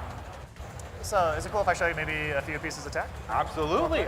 Tech's kind of the thing I'm here for. Yeah, absolutely. Oh, sorry. Actually, one more thing before we get into that. Brahms assists. Yeah. So his forward assist is his battering ram. So that'll knock the opponent pretty much just a standard strike assist, but it will delete projectiles as well. His back assist is stand behind me. So it's the shield. Yeah. So we expect this one to really help out players in duos. So that has a hit of armor as well. But when Brahms in Unbreakable, his assists get better too. We're trying to lean into that like support fantasy. So it's like, oh, your assists get better too. If you do battering ram, that'll wall bounce the opponent. In addition to deleting projectiles. And the buff is still there, right? Yeah, it doesn't use the buff. And his back assist has multiple hits of armor. So it does. We didn't do unlimited hits. We thought maybe that was a little too strong. But more than one. Yeah, but it does two hits of armor. Which in our game that'll give you enough time with the hit stop and everything to react and see what's going on. A couple things I wanted to show you, at least on the tech side. So Braum, because he has armor on his normals, if your opponent does a wake-up attack, so if you hold special while you're recovering from a knockdown, you'll do a wake-up attack. Every character in the game can do this. This is one of our main the universal wake-up. Yeah, universal wake-up. So in Braum's case, you can actually armor through wake-up attacks, which is really mean. So this is just a great way, once you have your opponent on the back foot, you can apply a lot of pressure. You just kind of keep going, Yeah, and you're like shutting off their main defensive option during wake-up. You can also use this. I think this is a really slick application of using dynamic save, our defensive mechanic. So let's say, actually, if you want, we can actually try the pulse fuse here. If you mash light, and you'll put me in an aerial combo, and typically that would knock me down, and I'd lose Unbreakable. Right. But if we use our dynamic save mechanic, if you go for that same sequence. You keep the buff. Yeah, so it'll keep it. So it's sort of like a way to use your defensive mechanic to preserve your because you're not hitting the ground technically, right? Yeah. Okay. So that's a pretty sneaky way for Braum's teammate to sort of come in and help him out. Braum also has some cool tech with the poros. If you, let's say you freeze the opponent and you go for a charge forward heavy, this attack is special cancelable. So you can actually catch the opponent out of the air with the poro, and then go for, depending on range, you can reactivate Unbreakable. So you can use poros mid-juggle. That's really, really strong for Braum. Another thing you can do is actually use Stand Behind Me and poros together to create like poro Oki situations. So I'll show you this really quick. If I were to do Revolving Door into one more, so let's say I'm just using like a basic combo with Braum. I'm like, oh, I want to Oki them with poro and hit them while they're recovering. It's going to whiff. But Braum actually has a built-in frame kill. Or if you do Revolving Door and just stand behind me, that'll time up the poro toss. So you can hit him with a meaty poro. And that's a good way, I can say, a more frustrated person, it's a stylish way to end the match. Oh, 100%. And they hit OTG as well, so there might be some like really niche situations where I can already think, if we got the right assist, probably be something messed up. So that's really fun too. Some other cool tricks you can do with Braum's kit. If you go for his sweep, we talked about his sweep being a really good way to deal with the retreating guard. But if your opponent's really far away, like max range, if I go for, normally I'd use Battering Ram, but it's going to be too far and I won't be able to hit my opponent. So if they're close, I can go for Battering Ram and then get an easy Unbreakable activation. We love that. But we can also, from distance, do an instant jump S1. And that'll hit it if you want to give that a shot. And now if we want to put all the pieces together. That's easy, folks. No tiger knee needed. There you go. So if you combine that with an assist call as well, or with a super actually, if you want to do a super at the end of all that. All right,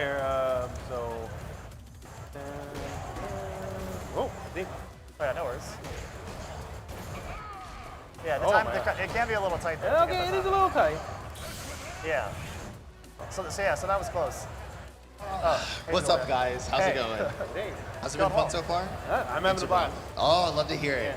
So I know there's so much that we can talk about with Braum. We could go on for hours more, but I have to cut it short. That's totally fine. I think I goes on long. I'm sorry. There we go.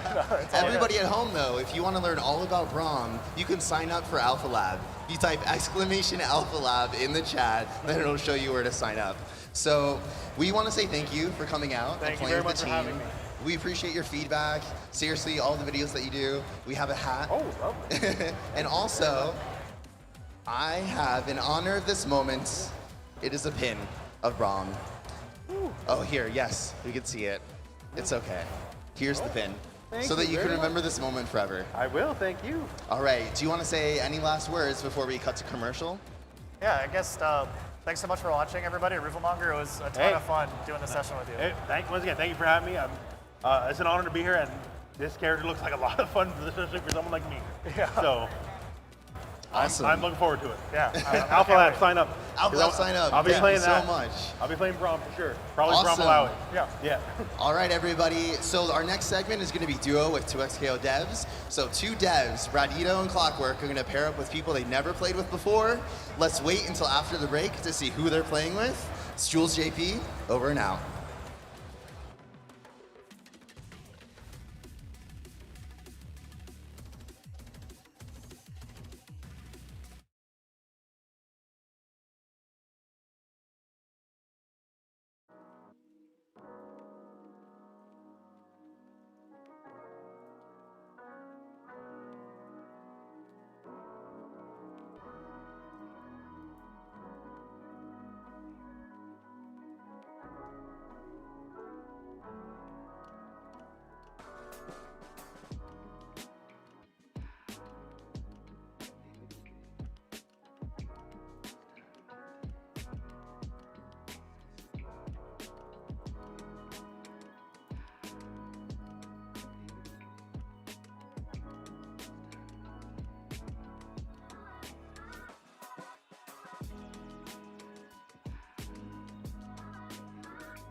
Oh yeah. Welcome back, everybody. It's Jules JP, and we are already at it. We have some of our developers here for the Duo with 2XKO Dev segment. Over here, we've got Bradito, and we've got Clockwork. And they're going to be playing with GM Crofts and Bruiser Minion. Howdy. We're already in Champion Select, so let's watch these matches, sit back, and enjoy. Over and out. Yeah, so again, the deal is either I'll call it out or playing when you for real. see We're me playing go for real. to Yeah. the shield, We got the do mini your forward, picture. your forward, Let's your go. forward assist. And then I'm gonna Alright, so when you back us to in shield, I'll do assist. Yeah. So that'll be the first thing that we're going to do. Got And then anytime, like I'll be looking for tag launcher combos, just like continue off the tag launcher. Got it. And I'll be ready for any handshake tags or tag launcher that you do. So don't worry about me. Alright, let's go. You got a ball. Yeah. Coming in. Nice. Oh, nice. Oh, I'm out. Yeah, we'll let this one go. Yeah. Oh, that's a command grab, right? I'll give you this one. Unexpected burst. Very nice. I don't You're have up, any coach. idea. You're up, you're up. It does not matter. I'm carrying. Oh!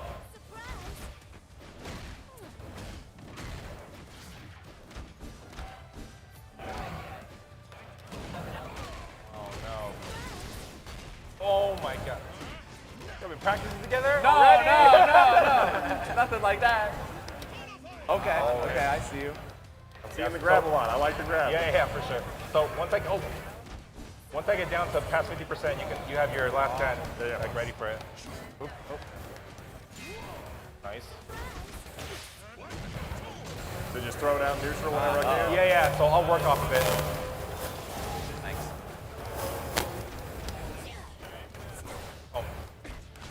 So, all in.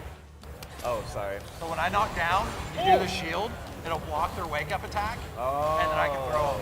Yeah, okay. I see. Wait, is he I bringing this might back? be I dead. think we might bring this back. All right. No. Bromir. Bromir. Bring it back. I think we might bring. Watch this Bromir. Actually, she might be alive. Hold on. Oh, Hey. man. So your last hand's probably gonna be up soon again. Okay. Oh no, actually, Watch this Bromir. That's what I'm talking We're about. alive. Wow. Next time. Hey. Ready. Let's go. Ow. Nice. That overhead. Heard it. And then I'm going greedy. Oh, you gotta throw it. Oh, sorry. Maybe Nah, it would have we been got better for him. me to just combo myself. I don't know. Yeah, but we'll do it next time. Ah, what? There you go. You gotta go eight straight up into it. Ooh.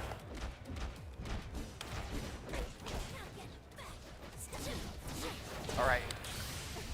Not gonna Yeah. hit. Wow. Okay. And now I got the ice on. Yep. Now you got unbreakable. You get armor. Oh no. It's really good in the corner, right? Because you can just keep. Oh, that Oh, doesn't it used it combo. Oh, I up. think I got. Try the old classic. All right. Sometimes it works. What do I do? Hold Yeah, tag that's the right now thing, so you is give me. using that. Okay. Yep. Yeah, the Uses stun up the proration. ice. Gotcha. There.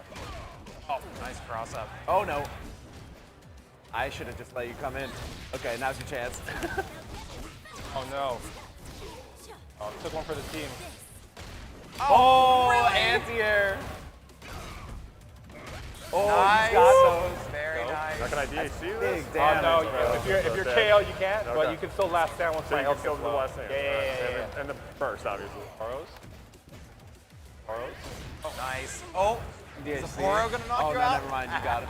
Oh, sorry, I should have thought. No, you're fine. Oh, get out of here with that last stand. Oh Nice. my god. DHC for the kill here. Bust me out, bust me out. Oh, yeah. Ah, nice, smart. Oh! Got it. Oh, that doesn't work. Good blocks. All right. Okay. The developers face off. It's okay. I got the cheapest last stand in the business here Oh, if we need it.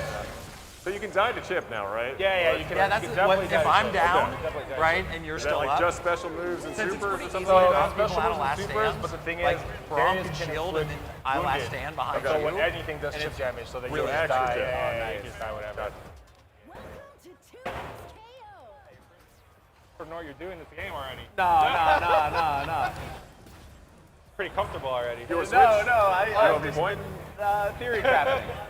So what we can do is, something that's new in this build is that we can actually tag before the round even starts. So Okay. I'd say we can keep the order that we're in now, but anytime you want me to start, go hold with down, default, Brom? press Oh, yeah, tag my bad, I forgot. before the round starts. There should and be we can change. swap. Should we find another? Up to you. What do you want to do? And do, Oops, would they let's see do that? Halloween. Or, Oh, yeah, Halloween. okay, See so they that. know. Yeah. Let me play Brom this one and then Going to a I'll Halloween switch party. We got That's not matching like an anonymous thing or costumes. anything up. Oh like yeah, no, it's Bro, only me could and be who? That's what I'm saying. clandestine Me and who? Yeah, we'll do whatever. Gary. Choose your destination. Yeah, so try it out. Right when the round starts, try pressing the team button.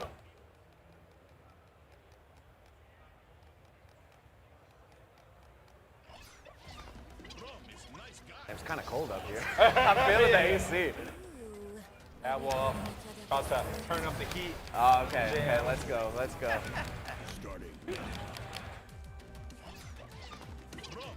For the Poros. Man, Bravo looks good, man. Like, Okay, So gotcha, you okay. just switch. Let's go. Nice.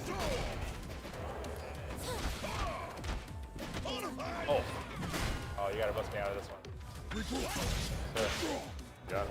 If you do, Nice. Still got the headbutt. Oh. This Poro is gone. Get him. Try that again. I'm gonna parry that. Oh no. Nice punish. I should have covered you there. No, you're fine.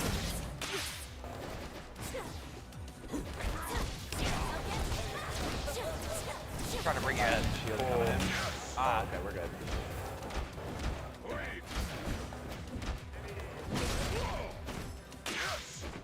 Get you in. Nice. No, I wanted that. Ah. Right. Is that gonna hit? Oh!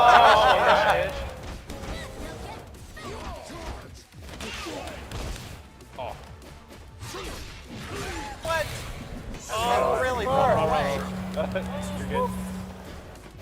Yeah, I'm gonna heal a bit. You gotta hold it down for a bit.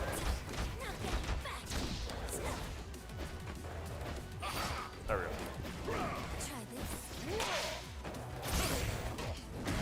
Nice. Oh, drop. Oh, he used the fuse. Damn. Okay. Let's go. Trying to come in. So how does the Fury dash cancel work? Do you have to be like low enough health for Fury to actually activate? Yeah. So basically, give you him have to have 50%, I can you have to be low Yeah, enough so that exactly. you're All right, glowing now we're good. and We're you good. get access to it. Gotcha. Unless he kills Is me that right now. 50%? Yeah, oh, it's 40%. Yeah. So basically, your normals and your specials, you can Fury dash cancel, and what'll happen is you get an additional attack bonus. Okay. All right. But then, because you get Knocked out. the Fury cancel, you can also, combo things that you couldn't normally We got it combo, this time. that kind of thing. Yep. Oh, I'm calling. Yeah, so really basic combo is just S2, S2. Yeah, and then you can cancel that into down, down, S2. Okay. Yeah, and then I can work off of that. Nice. Oh, wow. Protection. All Oh, right. I don't have meter. Oh no. All right, nice. Swapping you in. I'm just gonna get space feedback here while I can. Ah.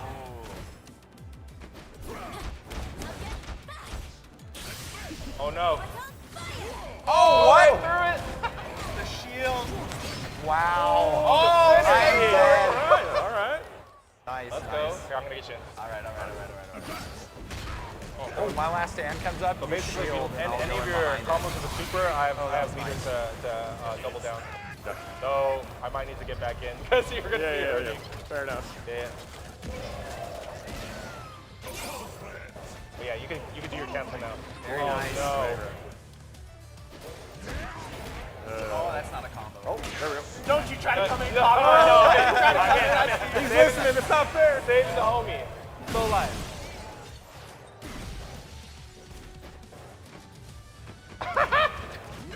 Oh, nice one. Got him. All right. Oh no. Oh no. Oh. Double down. Oh, it didn't have to. Didn't have to. 1-1. That was good. We're getting greased up here. We're getting there. Little by Get little. the synergy. Yeah, but basically, if you get any of your combos with down, down, S1, it's very double down friendly. So I can use any of my supers or my ult to double down from it. So after you get the Yeah, Poro we'll do throw, the same thing again, actually. if you do forward S2, S2, like it'll hit and you'll get Yeah, unbreakable generally, back. like with Darius, you want to learn the range of your stand heavy because that's like his longest range move, and then just stand heavy to S2, S2. Are we going to Halloween Yeah. Town again? Yeah, I actually think Grom and Darius is a really good squad with double down specifically. Yeah. You select. Try double down. Choose your destination.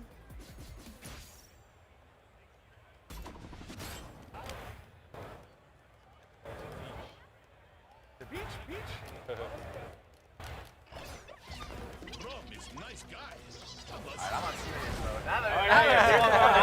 I'm gonna play with both hands now.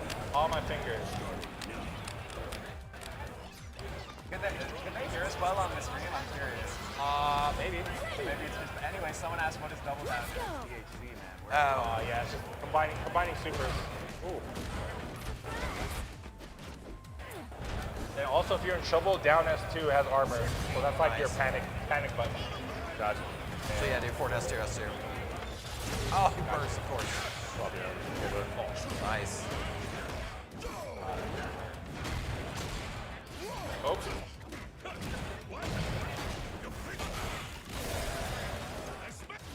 Ooh, nice one. No, I should have known. I should have known. I'm gonna attack launcher. Oh, I thought it reached. Just kidding. No worries. Oh, I did that. We did see here. Oh wait, you don't have it. Yeah. I'm gonna get you. I'll get you. The backwards hit. So that cross up? Oh. Or the hits both sides?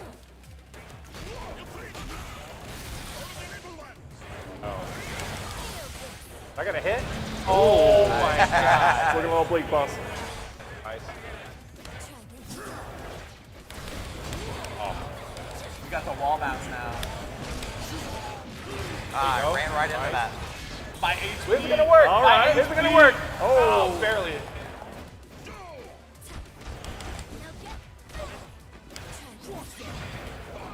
Nice. Oh my gosh. Oh yeah. Get out of here. That's right. You got this. Wish me luck. You don't need it. Oh, ooh, wait a minute. Wait a minute. The overhead. Oh, Okay. nice. YouTuber battle. Let's go. You're saying we got a game, all right. I'm gonna bust you out as soon as you get right. it. So go up and shield. Got the movement. Okay. Nice. I got you. One more chance. Oh, throw it. Yeah. Shield's pretty good.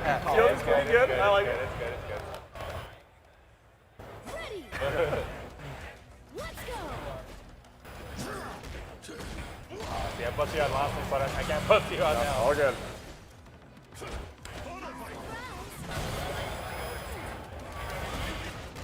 I don't know why I keep doing that. Oh well.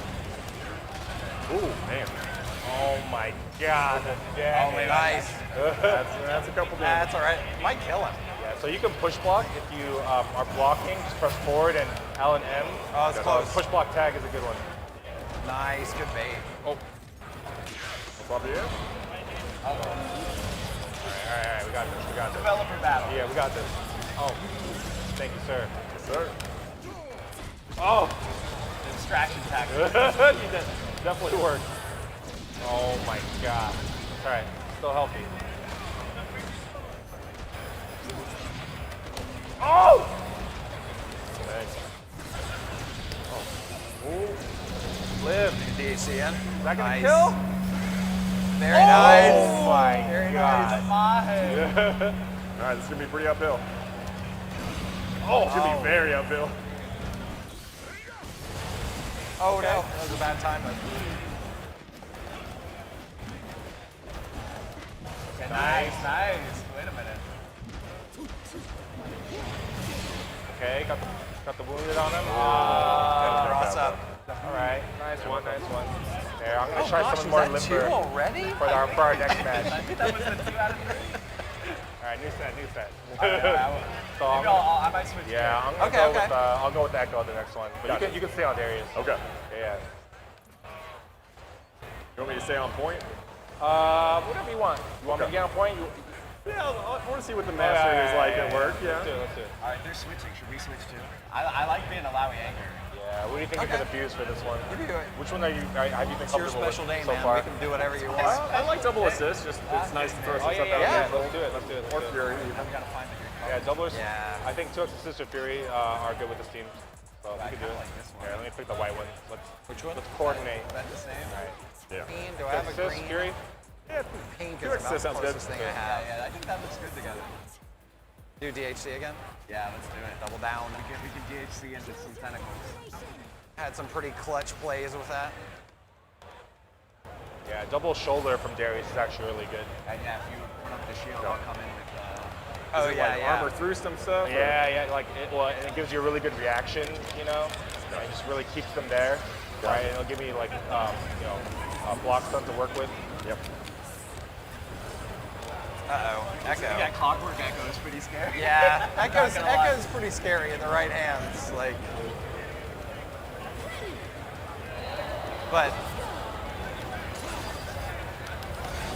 but the good thing is Braum beats his time winder Thank you, sir. if you're fast enough.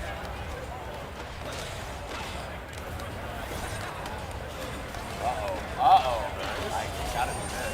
Oh, Not the first base clock. I'm scared. Yeah, you got it right where you want it. Oh. Oh no. Oh, very nice. nice.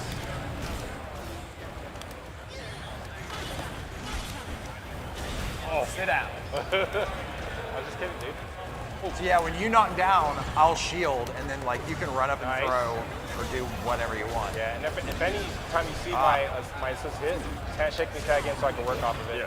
Yeah. Nice. Oh, drops.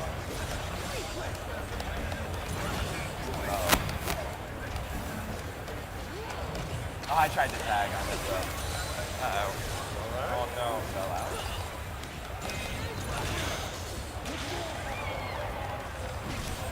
Oh. Nice. Not. Well, yo, these are the real Braum combos right here. Damn. We're good. Can you come in? Good. Lift. Oh no, that's double. Yeah. Alright, we're in there. I think I'm already past half. Well, no, I'm just gonna do Ross. Okay, take this to the help. Wow, that actually Oh worked. my god. And now we still got tentacles. Oh, you got me. Just kidding, they're gone. Now we're still like low on health. Alright. We're in there. All right. We're in there. This is real business. What? That was dirty. That was dirty. Well done. Yes, sir. Well played. Right. Bringing it back. Bringing it back. Right, start point. All right. Nice defense.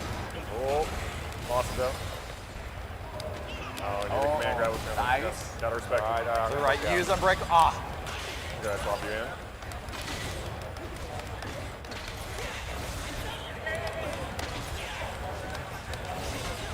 all right. This is too sneaky for me. Okay. Ah, You want to shield, I can come in. okay. That's fine. Now you can come in. Yeah, watch this. I got the tech here. Nice. Okay, well, that was bad. It didn't work the way I expected. No, I get you. I'm bleeding. Oh, the other way. one. S2, yeah, S2 super after the S2. I distracted him for you. It worked out. Nice. Very nice. Here, I think I messed up. My bad. My bad. I did Oh, it was a trap. It was. All right. And I fell right for it. Ooh, trying to contest the cross. Wait a minute. Oh, that breaks the armor. Yeah, breaks the armor. Okay, good to know. Oh my god. Oh no. I didn't want to burst because I was like, let's save it. Let's get it. Yeah, for next round. Oh, Good call. Good call. Alright, we're still in there. Yeah, we got a lot of meter. Okay, shit. Sometimes when those assists are out, just let the S2 super rip, you know? Gotcha. Oh, that's definitely not what I meant to do.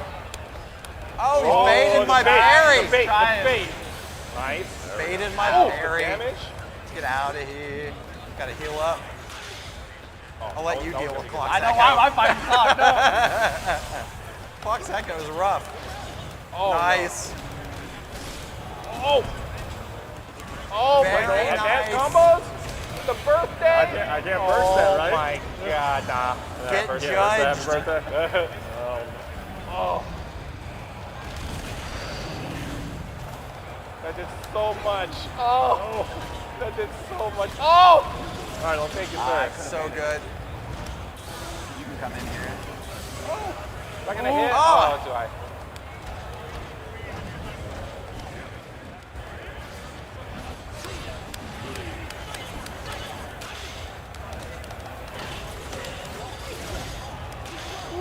Yeah, heal up a bit.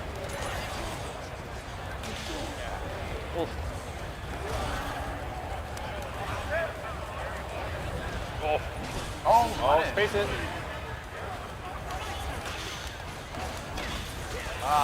Bad news. Oh, nice. Very nice. I like that move. Jump down heavy. Oh, the run. Nice. Got it. So I'll say the best thing that you can learn with Darius is just liberal use of the down S2. That's like your panic button. Like it has armor, and then you can cancel that into your S2 Super 2. You want to keep the same team? You don't know what to switch? do, and they're like on you, just keep mashing the down S2. It's 1-0, right? Just And mash it. Oh, right. Yeah. Let's try that spot Play again. 2 out of 3 with the same team. I mean, we keep winning, so I'm losing track. sorry. We should. Oh, okay. You're not You thinking want to go 2X again or something else? Nah, of course not. Do the Fury again, I guess. Yeah, let's do I the never Fury. learned that way. Exactly. So, yeah. That's what it's like when I played Nerd Josh in this game. It's like blue. halfway through the set, I can tell he's like, okay, I should Green. go a little bit easy on him so he can like practice you some can combos Fury. and stuff. Yeah, he's so good. Yeah, so if you were to play solo, black like and what's white. the Oh, other yeah, character we that you would missed choose or pick up? Prom would be a solid one, I think. Prom. I think it's the big body team, you know? Has a lot of meat Oh, on I it. really like the Yeah. monochrome ones. Oh, yeah, please. Yeah. Oh, sorry.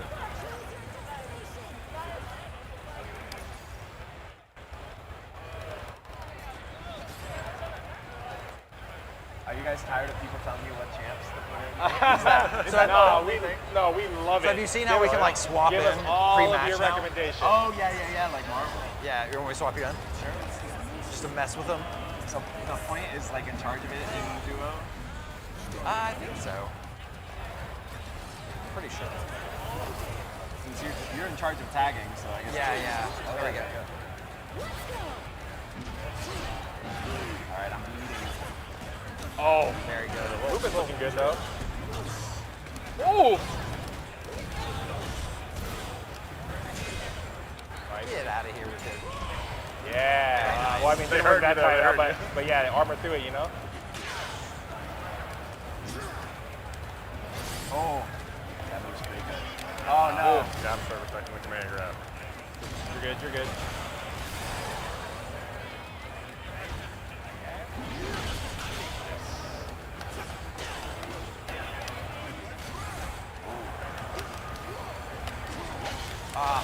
Got it.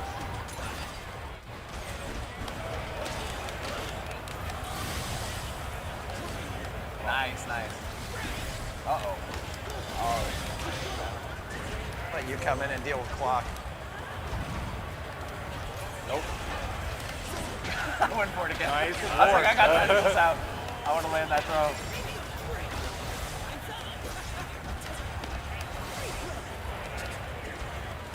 Oh! Alright, I'm gonna get you in when I get a chance. Oh no, am I dead? You may not get a chance. Oh, I we're should've good, done- we're yeah, good. I should have done level 2.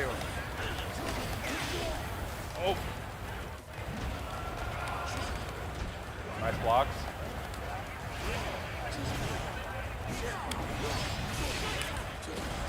Oh no. Oh, happy birthday. Oh, I missed it. So like, oh, get the punish. There you go. All right. We're getting there. All right, let's go, Alawi. Oh! Nice. Whoa! Oh, too high. Nice. Okay, I have a chance. You're good.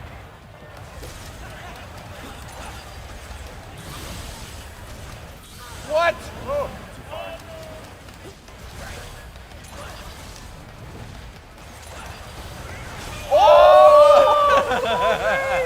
That's a lot of screen coverage right there. Very Lot of clutch. stuff Very That's my clutch. move right there. Let's go.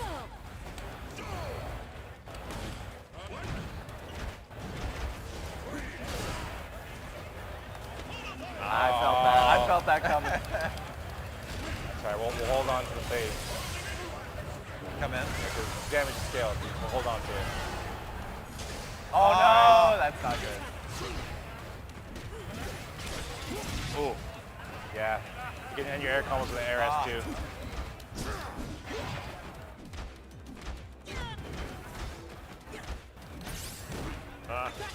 Got you. I got you. All right. Get it good.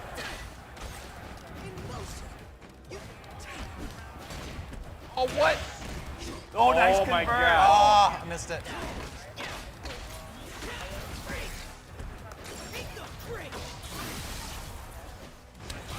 Oh, that was...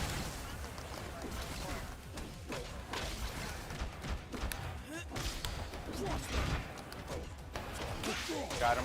Oh, he almost improvised that. Yeah, almost. Yeah, no super. Alright, I'll get in as soon as I can. You can push him off and I can get in. Assist there too is a pretty good move. Oh, okay. I didn't think about that. Yeah, like that down ender is like a really good like either. I missed it. That's cursed. You All had right, the all hand right. here. Yeah, you can heal up a bit. Let me take care of this. All right. 2v1 light work. Got it. Oh! Oh my God. Two of them. It's okay. We have last stand now. Listen, they don't know about my defense. Okay, well, no. We're fine. Ah, went over. Oh no. Oh, what happened? Okay. I'm trying to save you from the finish wall it bounce. off. I don't think it did Got much. this. Get off of me. Oh, maybe not. Is that gonna reach? Nice. Wow. We're good. All right. Got last stand again, I think. Yeah. Oh no. Oh no. Am I dead? No. Oh my God. Oh, I can't last stand. Oh, good chase down. All right. Nice. I just Very noticed nice. the icon for your fuses there too. Oh yeah. Wind's ready. Let's Yeah. go.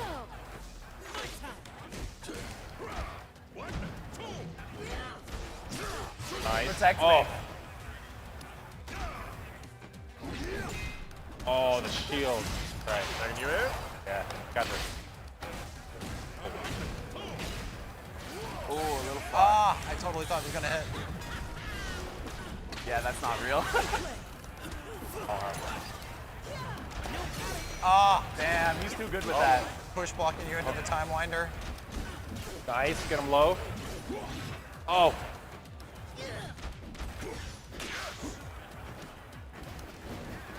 Nice movement. Oh, good one.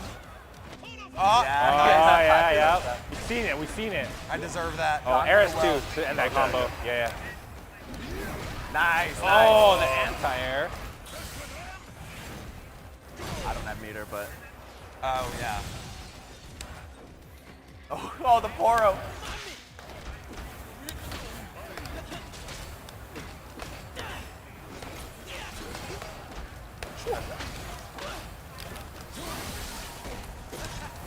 What is he cooking? Oh. Oh wow. Oh, we're good. See my Block. defense. Nice block. Nice block. Oh. Ooh, and punished over here. Oh, yeah, I'm trying to get this guy out of here before I have to fight him. Oh. Do we have a tentacle? Oh, it doesn't matter. All right. Don't worry. We'll bring it home. Oh, good one. Oh, Told thank you, I you like so that much. move. I like that move. Get your time winder out of here. Yeah, last time whenever you're ready. Not send it down. Yep, that's a good one. Oh, ping. All right, let's go. That's not good. Thank you. No.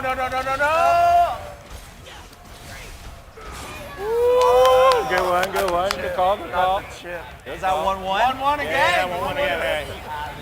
Oh, okay. All right, everybody. We have reached that time. We got some good games in. Do you guys want to say anything to all of chat before we head out? Bradito, wait, what do you got for us? Thanks for joining us, and I hope everybody is looking forward to playing 2XKO. Yeah, absolutely. I mean, the game's been fun every time I've played it. Sign up for that technical alpha, guys. Hey. You got to. Yeah. Black, what do we got? Yeah, hey, thanks everyone for the feedback. You know, we'll keep improving the game with your feedback, and yeah, please join the alpha. Yep. Always a great time. Happy to play it again, and looking forward to the alpha. Yeah, Awesome. can't wait for the alpha. Huge shout out to Bruce Rivera. We threw him on, told him the game for an hour, and said, "You're gonna go play on stream." Nah, we're good. We're All good. good. I saw y'all. Yeah, good to be here. Good game, Jones. Cheers. Hey, Good nice teaming up, man. teamwork.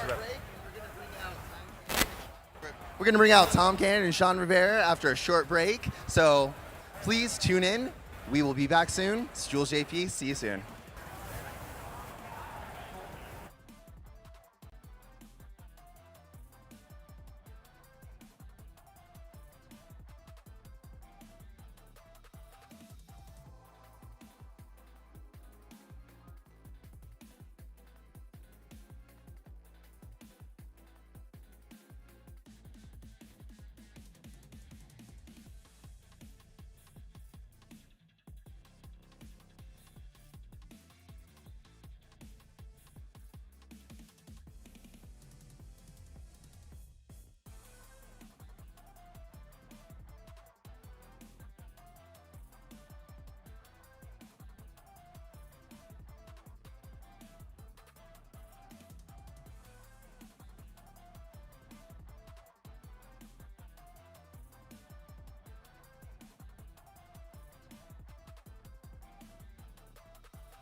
Hey, how's it going, everybody?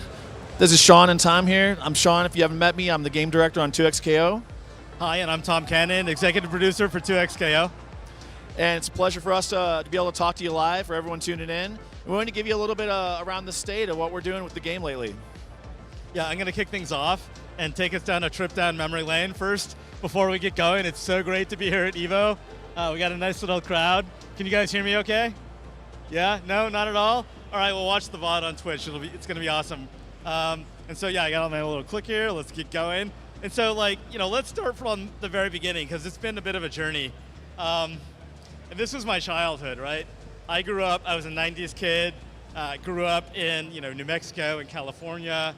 And I would go to the arcade. I'd take my allowance or the money that I earned mowing lawns, and I would just spend whole weekends at the arcade and playing Street Fighter and Marvel and meeting new friends and going all around the world was just a really important part of my childhood.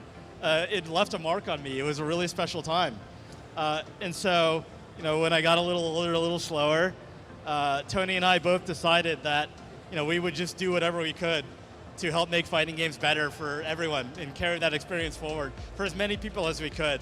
And we've been fortunate enough to be able to, I think, make a mark. And it's why we started Evo, and now it's led to this. It's why Tony went so hard on GGPO, and it's why we founded Radiant, made Rising Thunder, and all that has now brought us here to Riot. And so really, 2X is the latest chapter of a journey that we've been on for, gosh, almost 30 years at this point. And it feels really good to have come so far. But in a lot of ways, we feel like, we're just getting started, to be fair. We've been blessed to be part of, the team around the world that has built the FGC. This was a shot from Combo Breaker this past spring, where now we've taken that arcade experience and we've brought it into a form where it's survived the arcades, right?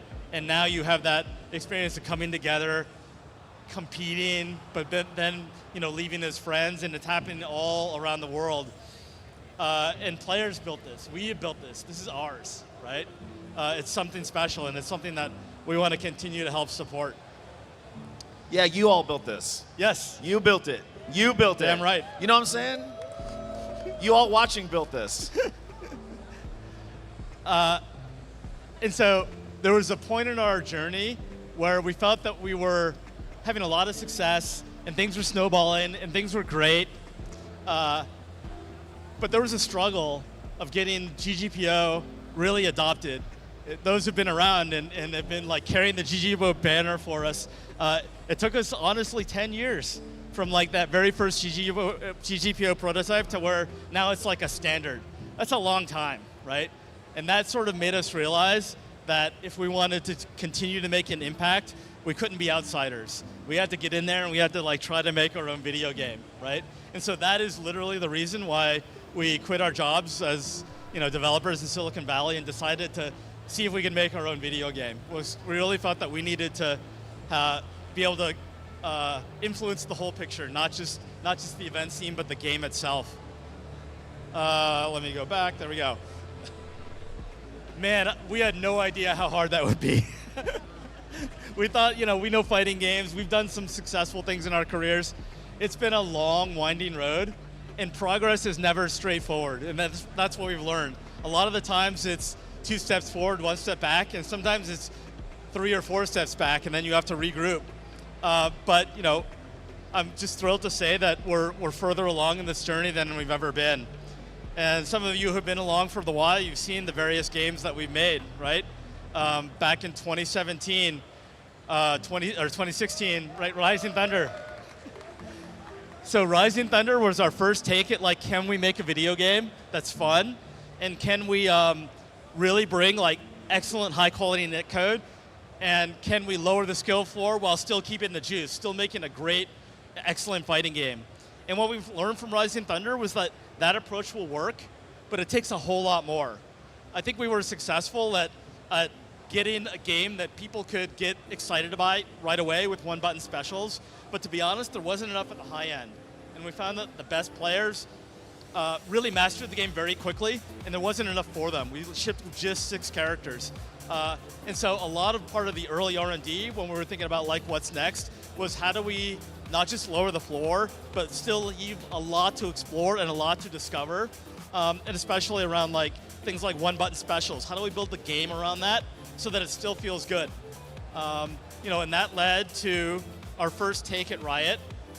If anyone remembers this first look that we showed at the League of Legends 10-year anniversary, right? You remember, okay? This was after a few years of R&D, and we were actually ready to go make this game. It was a very different game than what we have now. And just this little glimpse, we knew that like we were speaking directly to the FGC when we showed you just 1 second of gameplay, and we knew you'd pick it apart. And to be honest, a lot of your responses were, that looks interesting, I think I'll check it out. And that's not good enough. It's just not good enough. We wanted you to be so excited, we wanted to blow your minds, and your minds weren't blown. And so we took a hard look, and we realized that we had to do better. And I think this would have been a good fighting game. I think it would have been better than Rising Thunder, but it wouldn't have been the kind of game that would spark your imagination that you would be excited to play for decades, and that's what we're trying to do. And so went back into the lab, brought on a lot of great new talent, like Shaun came onto the team and was very polite and told us, things that had potential, but all the ways that we needed to be better. Super grateful for him and everyone he brought on. And now we are at a point where we've got the game today, right? Clicky, clicky, there, right? And so now you're all playing it. It's real. I think the game is amazing. I am trash at this game. Unfortunately, I don't get a chance to play as much as I like to, but I still have fun. And if you can have fun while you're losing and feel like you're learning every match, that's the kind of experience we want to have. And as you can see, like year to year, this game is still getting better. We're still learning. We're still a young team. But it feels really good to be where we are, and I can see the path forward. And so we're in a really great spot. And so, with respect to the journey that we've been on and folks who have helped us get to this far, now we're going to talk about sort of what's the road ahead and what are our sort of hopes and dreams for this game. Clicky, clicky. There we go. Okay. So that story I told you about Rising Thunder in the first version of the game, there's a lot of failure in there, to be honest. There's a lot of, we try something, it doesn't work, but that's given us a lot of resilience. So I'm telling you right now, we're gonna be the team that takes the big swings. We're gonna be the team that tries crazy stuff, right? Duo play didn't just like fall from the sky. It took a lot of iteration, it took a lot of hard decision making to get to where we are now, okay? And as we go from core gameplay to around game systems to making a free-to-play fighting game, we're gonna take big swings. We're gonna try weird stuff, right? What I can promise you, 2 things. First, it's not always gonna work out, okay? We're gonna make some mistakes, and we're gonna make some big mistakes. That's part of experimenting, that's part of trying things new, okay? But the other thing I can promise you is that we're always gonna be listening to you, we're gonna hear what you have to say, and we're gonna take your feedback and what you want in this game really, really seriously. That doesn't always mean that we'll give you exactly what you want. Sometimes we need to take a step back and say, what are you really asking for? And maybe like the form that we give it to you will be different than what you expect, but we really are building this game for you. Like, that's why we're in it. That's why we're making this game. So please, when we make that mistake, like, engage with us, like, let's talk it out, and we'll get through this and reach new heights together. So the next step in this journey, right, is Alpha Lab, right? So that's coming soon. Y'all are in it. If you fill out the QR code, you're in it. A lot of you watching online, we're going to try to get as many of you in as possible. We're going to get a lot of players in. And this is the first time where this game will be playable online. And you're going to get a taste of like the whole loop. It's not the complete game, but it's enough of it where you'll start to get a sense of what we think a fighting game, a free-to-play fighting game that sort of exists for years and years and years, what that looks like. And we really want to know what you think, not just about core gameplay, but about the new things that you're going to experience as a player. Let's see, what's next? Okay, so that's the setup. A few days ago, I asked on Twitter, like, what do you want to hear from us? Because we want to hear what you want to hear from us. And so we've sort of coalesced some of the topics to some broad topics that I'm going to take some, Shaun will take some others. And yeah, we'll get through it and we'll spend as much as we can just on sort of the big stuff. So I'll kick it off with live service, right? So what do we think about live service? What does it mean to be a live service game? And you know, I follow like social media and the conversations online, just like all of you. I'm a player too, and I know that live service gets a bad rap. And I don't think live service is the right approach for a lot of games. So why are we making a live service game? To be honest, to be perfectly honest. For me, the reason why we're a live service game is because it aligns our interests as the game developer with your interests as a player. We're all on the same side.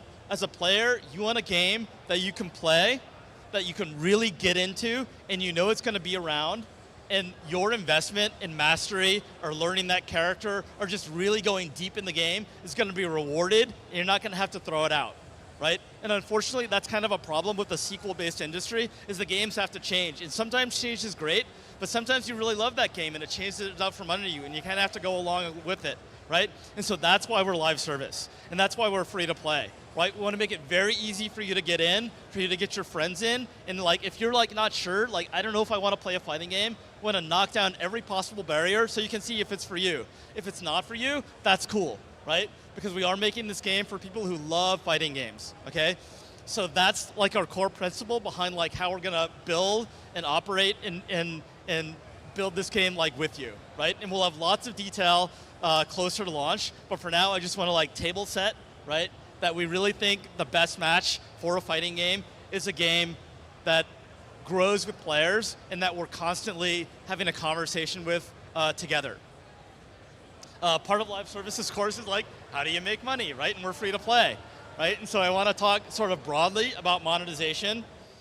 First, I'll talk about broad principles, and like I said, we're going to get into the nitty-gritty when we're closer to launch, okay? So our main principle behind like how we're going to monetize this game, how we're going to make money, is that you can be the best player in the world for free without spending a dime, right? So that means every champion you're going to be able to get, there's going to be a little bit of a grind, but it's not going to be too onerous, okay? You're not going to have to ever pay for champions. You're never going to have to pay for power, okay? And the exchange is, the deal is, we're going to sell you stuff, right? Right? But when we sell you something, we want it to be something that's really high quality. We want you to feel good about buying that thing, and we want you to feel good after the purchase. Before, during, and after the purchase, we want you to feel like, hey, that was really worth it, right? In an Alpha Lab, you're going to see some of the ideas that we have. We really want you to know, like, are we hitting that bar? Tell us, is this hitting the bar? And if it's not, what would? Okay, I'm going to show you a sneak peek of some things. Should we do that? Yeah? Y'all want to see? Y'all want to see some stuff? Want to see some stuff? All right, first, shocker, we're going to have skins. Ooh. Okay, and in Alpha Lab, you'll see a couple of skins. I want to show one of them, right? Oh! Okay. This is Dynasty Ari.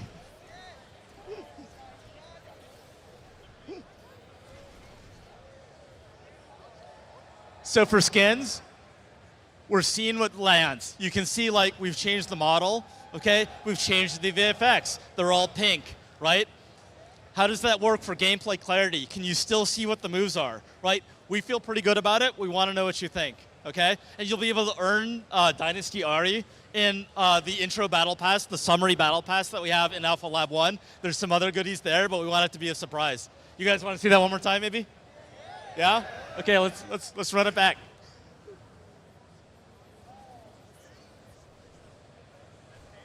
Isn't she gorgeous?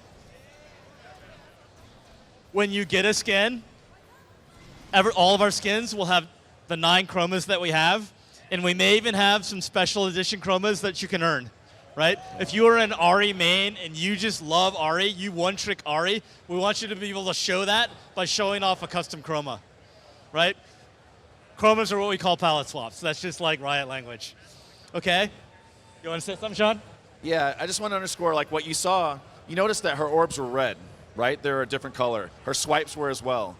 That's what Tom's talking about. We're going to try stuff, right? You know, we're going to push a little bit. Hey, we're not sure if this is going to make the game a little bit more unclear than we would like. But you all tell us, right? And if it's too bad, we'll pull back. If not, we'll try even more stuff, right? And so we want to make the coolest stuff possible, and you'll see that start to manifest. Yeah, I got one more thing, sneak peek. A lot of you have these pins, right? The Braum and the Yasuo and the golden Poro pin. We didn't make that artwork to be pins. Those are actually stickers that you'll be able to earn in game. If we can get there, click. Come on, clicker, you can do it. Ari, one more. There, right? So these are the sticker graphics that you'll be able to show off in game, and we have a lot of these, right? And I'm really happy that like you guys like these things, because these are the kinds of things that like really show off the characters in a more lighthearted way. We're excited to see what else you want to see, stuff like this. Yeah, that's me in the top middle, by the way.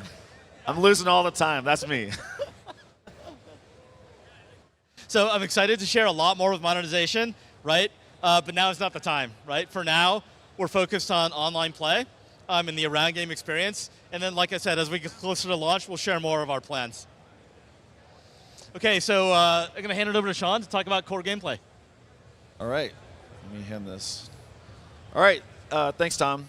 So yeah, I want to talk a little bit about core gameplay, mainly because y'all asked a ton of really great questions online in response to Tom. And so the first thing I want to talk about, some of you may have heard this already, but I want to talk a little bit about, agency and tempo in our game. For folks that didn't get a chance to see, I made a really long post on Twitter, and I talked a lot about the feedback that y'all have given us. We've got a lot of feedback internally and externally around, the decisions you can make in the game. Hey, what's the tempo of the game? Is this taking too long? Are these combos too long? How's the damage feel? We got a lot of feedback from players saying like, hey, when I see clips of this game, these combos are real long, and I have to do those to find the fun. This game's not for me. And, that's pretty concerning, because you can have a lot of fun if you're not doing that stuff. But that feedback, gave us some pause along with some other things. We took a step back, and we saw that, like, yep, these combos are pretty damn long. They're not progressing the game insofar as it's taken a long time to win rounds, win matches. We're actually seeing a lot of data showing a ton of timeouts, and that's even with really high-skilled players as well, not just people that are getting used to the game. And so, we made a bunch of changes that are actually live here today at Evo, and you'll see as well in Alpha Lab. One of the things was we actually cut some of the more egregious long combos.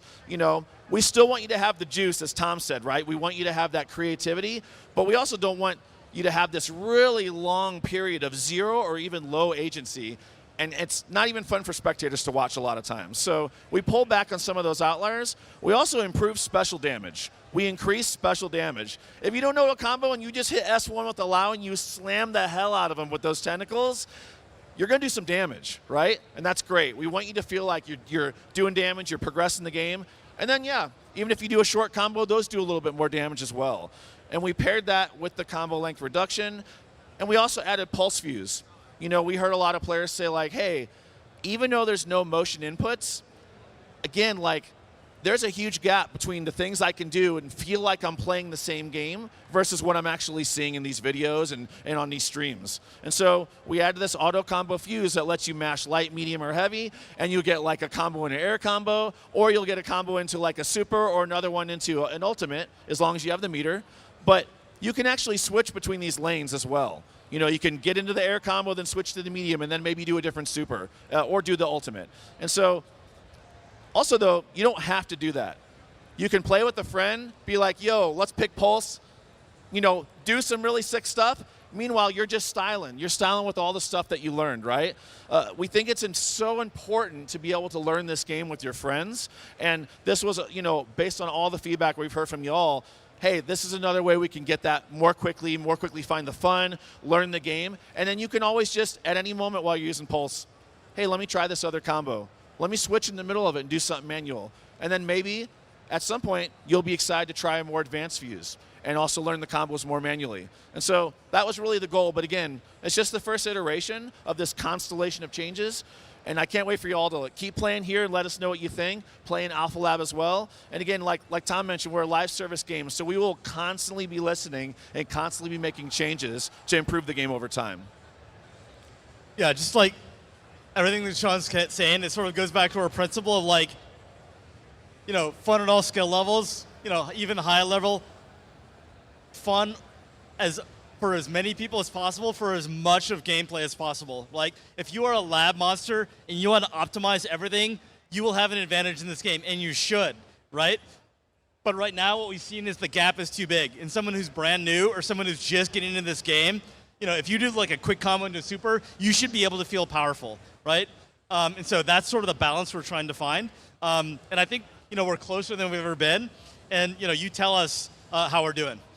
Yeah, and just to add one thing to that, the analogy I often use is with basketball. You know, I'm garbage at basketball, but I can take a shot from the three-point line, and I might hit one out of a million, but I still looks like I'm playing the same game as pros are playing. One of the challenges, it didn't look like you were playing the same game at all. When you look at people that are mid-plus skill, they're doing all this crazy stuff, and you're like, I can't even do anything close to that. And so we wanted to make it feel like you're playing the same game. It's really important, because we are. You're all playing the same game. So another question we often get is, how do you know what mechanics to add to the game? This is a doozy, right? And so I'll start off by saying, you know, it's really tough, but we have an experience in mind that we want to get to, you know, with, how can I say this? We have an experience in mind that we want to get towards based on all the feedback we're hearing and the game experience we want to create. But more specifically, when you can do anything, it's really hard. What should you do? So there was a moment early on when we had, you know, a ton of mechanics. It was a single-player game, and the team and I had an awesome talk about, like, hey, how many of these mechanics are really serving an awesome experience for the people playing the game, playing against those mechanics, and even watching the game?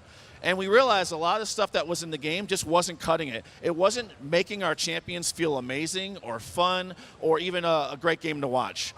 What we did was, after evaluating everything, it gave us the space to reevaluate our goals, remove a bunch of things, iterate on a bunch of things, and even give space to add stuff. A great example here is parry. And so I just kind of want to walk you through like a real example, right? We had parry early on in the game when it was like a 1v1 game, and it was super fun. It was kind of like more what you would be familiar with, which is like, I parry a thing, now it's my turn for a second, and I can like hit them. You know, and hey, I can whiff this. And that was about it. As you would expect, there's not really a team game with parry in it, right? And so when we put it in the team game, you know, we were like, hey, this just doesn't work. Hey, I successfully read Tom and I parried him, and then the assist punishes me. Why am I getting punished? It was so bad. It was so bad. I was like, what is this? And, you know, sometimes you can look ahead, but games are really complex, and sometimes you just need to play and iterate. On the team, we were like, yo, this isn't working. You know, they wanted to take it out, but also we heard a strong voice of players that were like, yo, I want to bet. I want you to let me bet. That's the type of play style. That's what I'm about. Let me like call you out in the worst possible way and make you know that I knew what you were going to do. I'm living rent free in your head. And so we took another look at parry, and we actually decided like, hey, maybe we can fix this. Maybe we can iterate. And we added what's called a shockwave to it. Internally, we called it like shockwave parry for a bit. And what that does is, when you're successful in the parry, it creates a shockwave. And if the assist is anywhere near you, it blasts them away and off the screen. And so that way, hey, we solved the problem. We did it. Yo, this is pretty cool. It wasn't done yet. What happens if we parry the assist? Cool, it blasts the point away. And now the assist is helpless, and we can hit the assist. What was happening, though, is players were like, yo, I'm just going to stand up as the point and walk over and hit you for hitting my assist. So we're actually leading players down a really bad decision tree, and we made it so that if you parry the assist, it knocks the assist and the point away. So you don't get anything huge, and that's okay. But then we were like, hey, this is a little too free. You know, you can do this too easily, so we need to make it more of a bet, and we added a cost to it. It costs 1 bar in our game today. And we were like, great, you know, now you can really feel like you're taking a bet and parrying somebody. There's only one problem with that. What if you parry a projectile? I just lost 1 meter, and I parried a projectile, and I didn't gain anything. This sucks, right? And again, it's playing a lot, getting a lot of feedback. And so what we did was, we were like, okay, let's make it refund you your meter on success. And then later on, we're like, what if it not only refunds you, it gives you 5% on top of it, which it does today, for folks that didn't know. And it does that because we don't want people sitting full screen just chucking plasma at each other. that's not super exciting. It's not fun to play. And so if you're just parrying someone full screen, you're making enough progress to go in and make a play. And they also know you're making progress on your super meter, so they're going to have to go in at some point. And so that's the intent. And so you're probably like, yo, y'all did it. You got parry right. We still didn't get it right. The problem was, if you parry a projectile, it creates a shockwave still. So if you throw a projectile at like sweep distance and I parry it, and then you get punished for it, especially with supers as well, you never want to throw a projectile ever again. I promise you, you don't. And so that was really tough. So we thought about it more, and we thought, hey, this does not create a shockwave on projectiles. And the really cool thing is when we did that, it actually opened it up to really cool moments like the Evo Moment 37, where you can parry repeatedly if you can time it correctly, like Echo's down, down, S1, multi-hit, big time winder, right? And that was sick as hell. And then you came out with a bunch of extra meter on top of it, and you can press the advantage. So again, like I just want to underscore that when it comes to these mechanics and these systems, it's really hard, just being honest with y'all. And it takes a lot of iteration. And, you know, we're trying new things. Again, we want to let you bet. We want to do it so, you know, do it in a way that makes it feel good for team games. And I'm sure y'all will crack this open even further, and we'll maybe have to iterate on it a bit more. But yeah, hopefully this answered the question around, you know, how we deal with certain mechanics and how we iterate on them and how it's not very easy. And every mechanic that's in the game has that kind of a story behind it, where it's just, you try it, some things are good, some things are bad, and you have to iterate, and you always have to keep in mind, or we try to always keep in mind, what is the purpose of this mechanic in the game? And Shaun said it really well. The parry is about a bet, right? And when we make it cost a meter, it feels more like a bet. Great, let's chase after that, right? Absolutely. And I just want to let you know, if you low parry someone in our game, not only did you know they were going to go low, not only did you spend that bar, you also knew what they were going to go low with because you timed it right. And shouts to the person that was just randomly playing against me at one of the kiosks and low parried me. I'm still hurt by that. I'm still hurt. So this is another great question that often comes up. How do y'all balance, you know, single button specials, right? How do you balance that stuff? You tell us. Are we balancing it? Let us know. No, jokes aside though, I really like this question because again, it's another hard one. And I'm gonna give a great example here. For any of you that have played Darius in our game, Darius has the special down S2.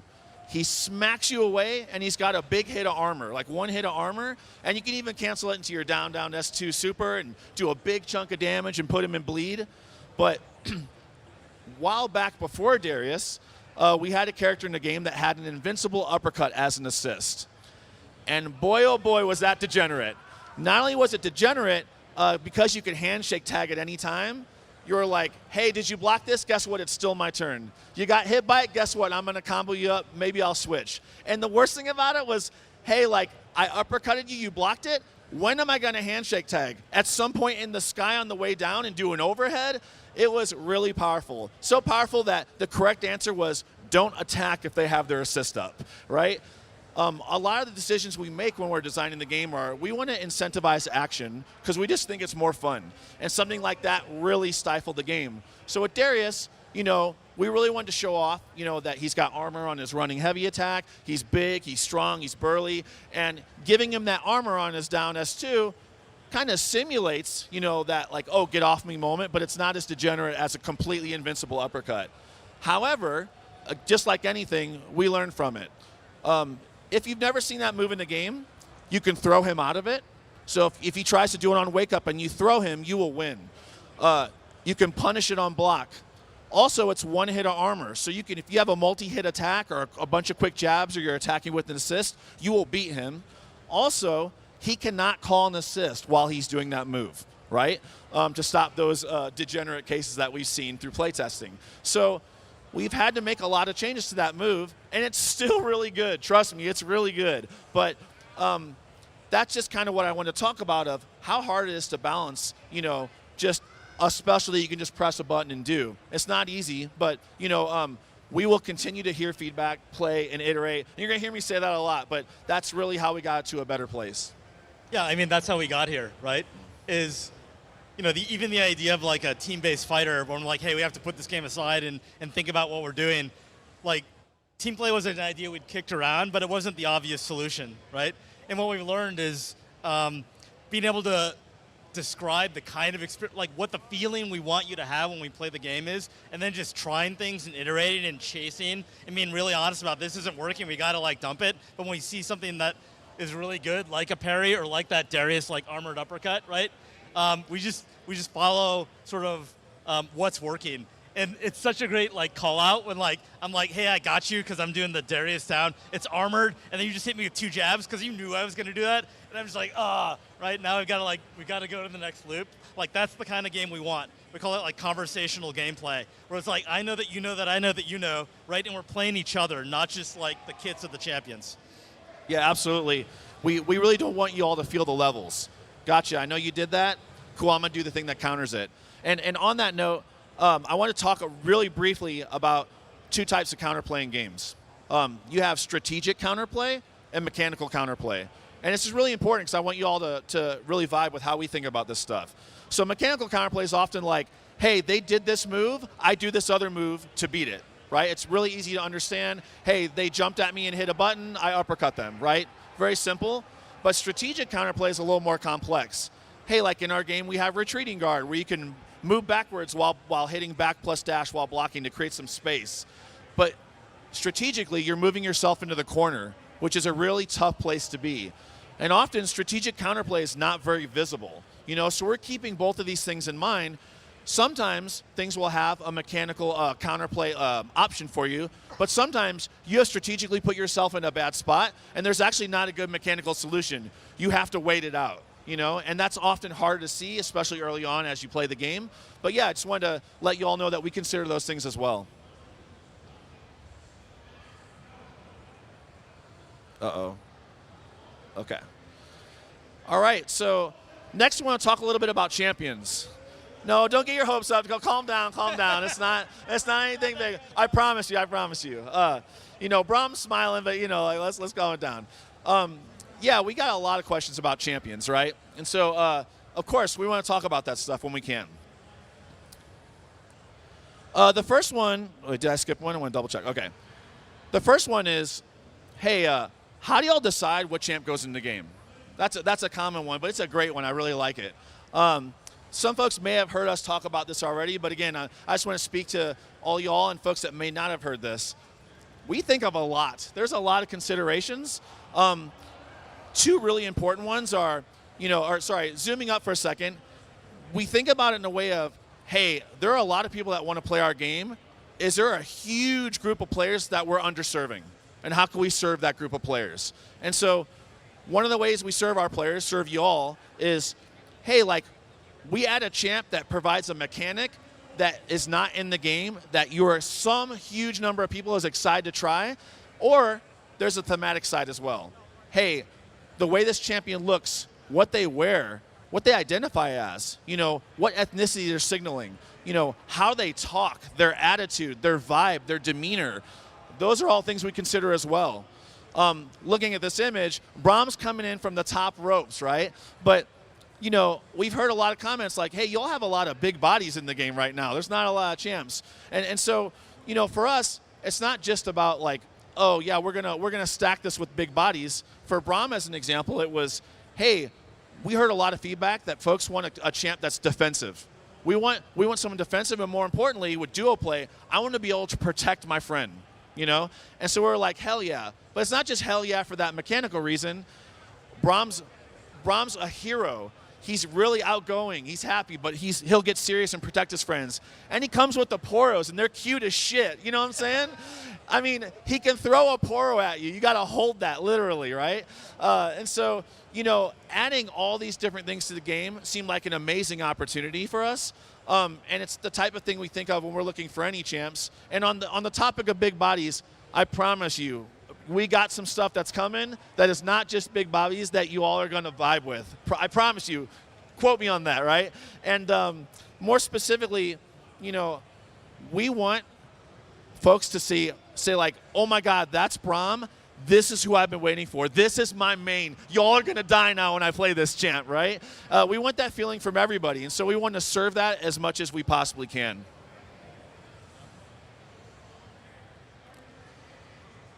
Great. So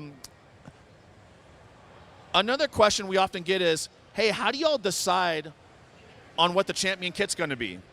I'm going to channel my inner Alex Jaffe, who is our lead champ designer, and also Clock, who's our core rules lead. And again, this is another one where it's actually quite exciting. So we'll use Echo as an example.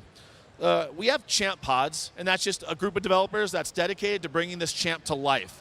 It typically starts with what we call DNA. It's a designer, that's the lead of the champ pod, our narrative lead for that champ pod, and then our artist. And the artist, like, we put in parentheses because it's our concept artist, it's also our animator that's assigned to that champ, and others as well. And what they do is, they start and they're like, hey, here's kind of the shape and the area that we're going to play in for this character. And this is given what we know from League. And they kick ideas around, and they get inspiration from everywhere.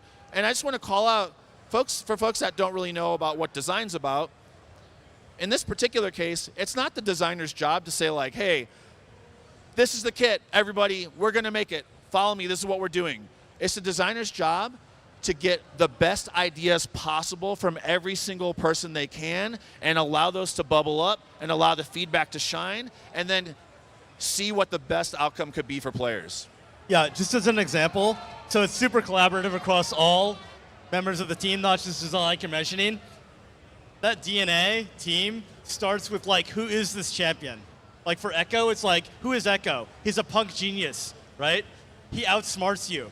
Like he's got time mechanics, but he uses his time mechanics to like try different things in the lore. This is how, this is what who Echo is. He's run the timeline a million different times, and so it feels like he's always one step ahead. It's okay, if that's the feeling that Echo, how do we give you that feeling of like being like a mastermind punk genius in gameplay? Absolutely, I couldn't have said it better. Of course, coming from League, there's immutable properties for these champions. Like, you wouldn't make Superman that can't fly, because that's not Superman, right? And so we really have to like look deep and say like, hey, what mechanic or thematic or some combination of both has to be here in this game for these characters, right? And, for Echo, it's the ability to go back in time and fix his mistake. And so it's not just that, though. Hey, are there mechanics that are beloved?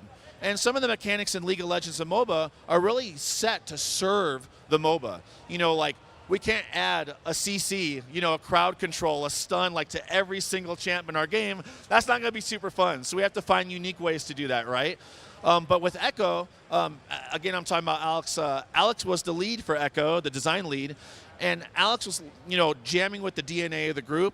And he's like, hey, looking at League, Echo has this clone that's constantly following him. And when it's time to ult, he can go back to the clone. It's a big explosion. It's a big moment. It's a high moment. But Alex was like, hey, what if he could just go back in time and fix his mistakes way more frequently? It's not just the high moment. It's a thing that he does. This is the baseline. It's really cool.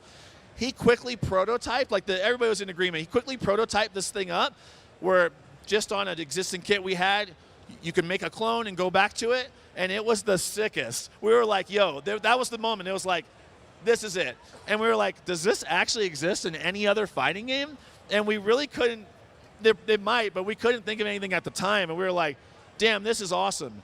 But also I want to call out that pod made a lot of other really cool mechanics for Echo, and a lot of them didn't make it because they didn't tie into that awesome fantasy of this punk genius that's going back in time and fixing his mistakes. And, who knows, we've learned you might see some of those things on future champs because they're just really fun as well. So it just compounds for us. But yeah, I just want to tell you, answer that question of that's how the kit comes together. It's inspiration, it's feedback, it's ideas. Great ideas can come from anywhere. Don't ever forget that. And then another great question is, the question was, what part does lore play in champion development? So Tom touched on it a little bit, but I want to give a shout out to our narrative director, Allison. Allison set it up so that during the DNA step of champ development, the narrative person assigned to that champ pod creates a brief. And the brief has the lore guardrails for the champion.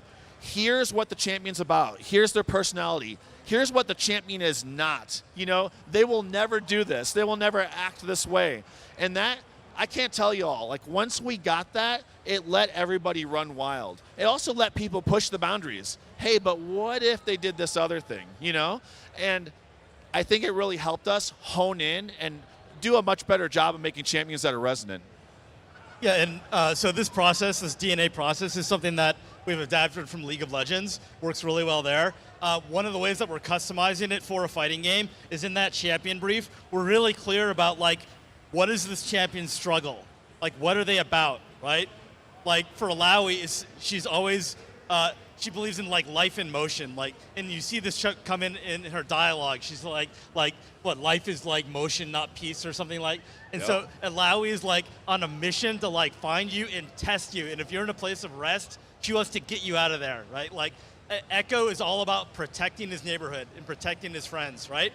And so how are they successful, and what's their struggle? What's, like, the next step for what they're trying to achieve? And how can we realize that in what they say and how they move, in their idol, in their kit, so that it's, you know, you don't always experience it in your head, but you can sort of feel it in your gut. Yeah, like, I really vibe with our creative team, y'all. Like, look at this image of Alawi. When you play against me ever, or you watch me play, I'm actually doing this. I'm like, we're moving forward, right? Caroline, you know, who is the champ design lead for Alawi, and that pod did such an amazing job. I'm so proud of the work they did. But I really want to underscore, like, how that narrative ties in.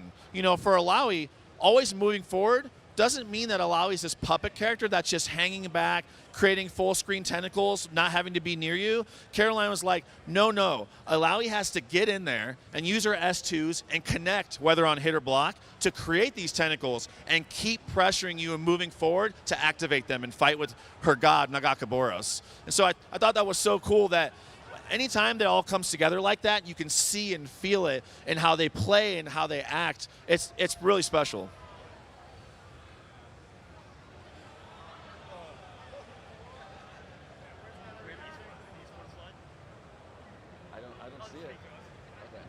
Yeah, so before we get to Where's Cat? I didn't see anything. Where? Yeah, what? That's Alawi. Yeah. Look, always in motion. Moving forward? Oh, okay. Yeah, we're move forward to the next slide. Okay. I just want to say, like, a real few couple of words about esports. Maybe we have it later, but I want to make sure we have time to get to it because we're here. We're at Evo, right? And so a question we get a lot is, what is going to be our approach to esports, right? Because, you know, Riot Games is known for having a big esports presence. We're still trying to figure it out. So, but I can tell you, like, the principle that we will never violate is our number one, I guess, goal is first to amplify this, okay? We're not gonna come in here and, like, try to take over the grassroots or do something better. This is already so good, right? But I think there are ways that we can help. And so coming out of the gate and launch in the first year or two, we're gonna listen to you. We're gonna see, like, what you folks do with the game, how you wanna play it, and find ways where we can help. And then once we all settle in and understand, like, what's up, then we'll figure out, okay, what can we do as Riot that the community can't do to, like, work together, right? That's very vague, but it's vague because right now, honestly, we're focused on making the video game, okay? But I can assure you that there's not gonna be, like, a Riot takeover of the FGC. It's gonna be the opposite, okay? So put your mind at ease, and as we're closer to launch, we'll start to have that conversation. Hell yeah, huge +1 to that. All right. Where's Katarina?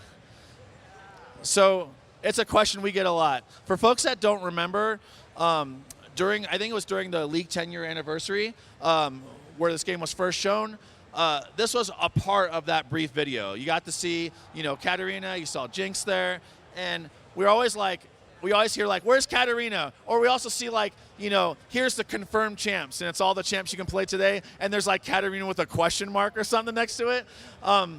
But I want to talk about this because we get it asked a lot.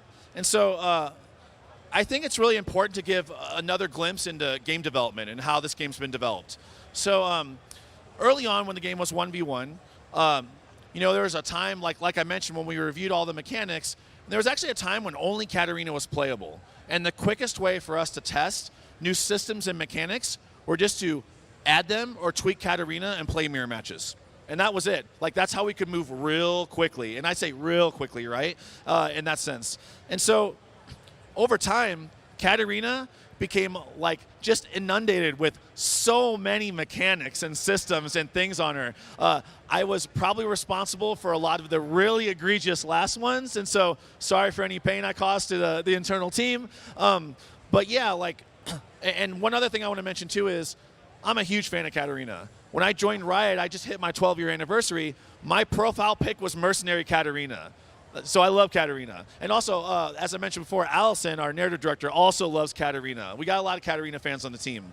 But the reality was, when we decided to make a bet on, duo play and really like try some big bets, Katarina just had a ton of mechanics, and we didn't feel like we were doing justice to her and how cool we could make her and really elevate her fantasy.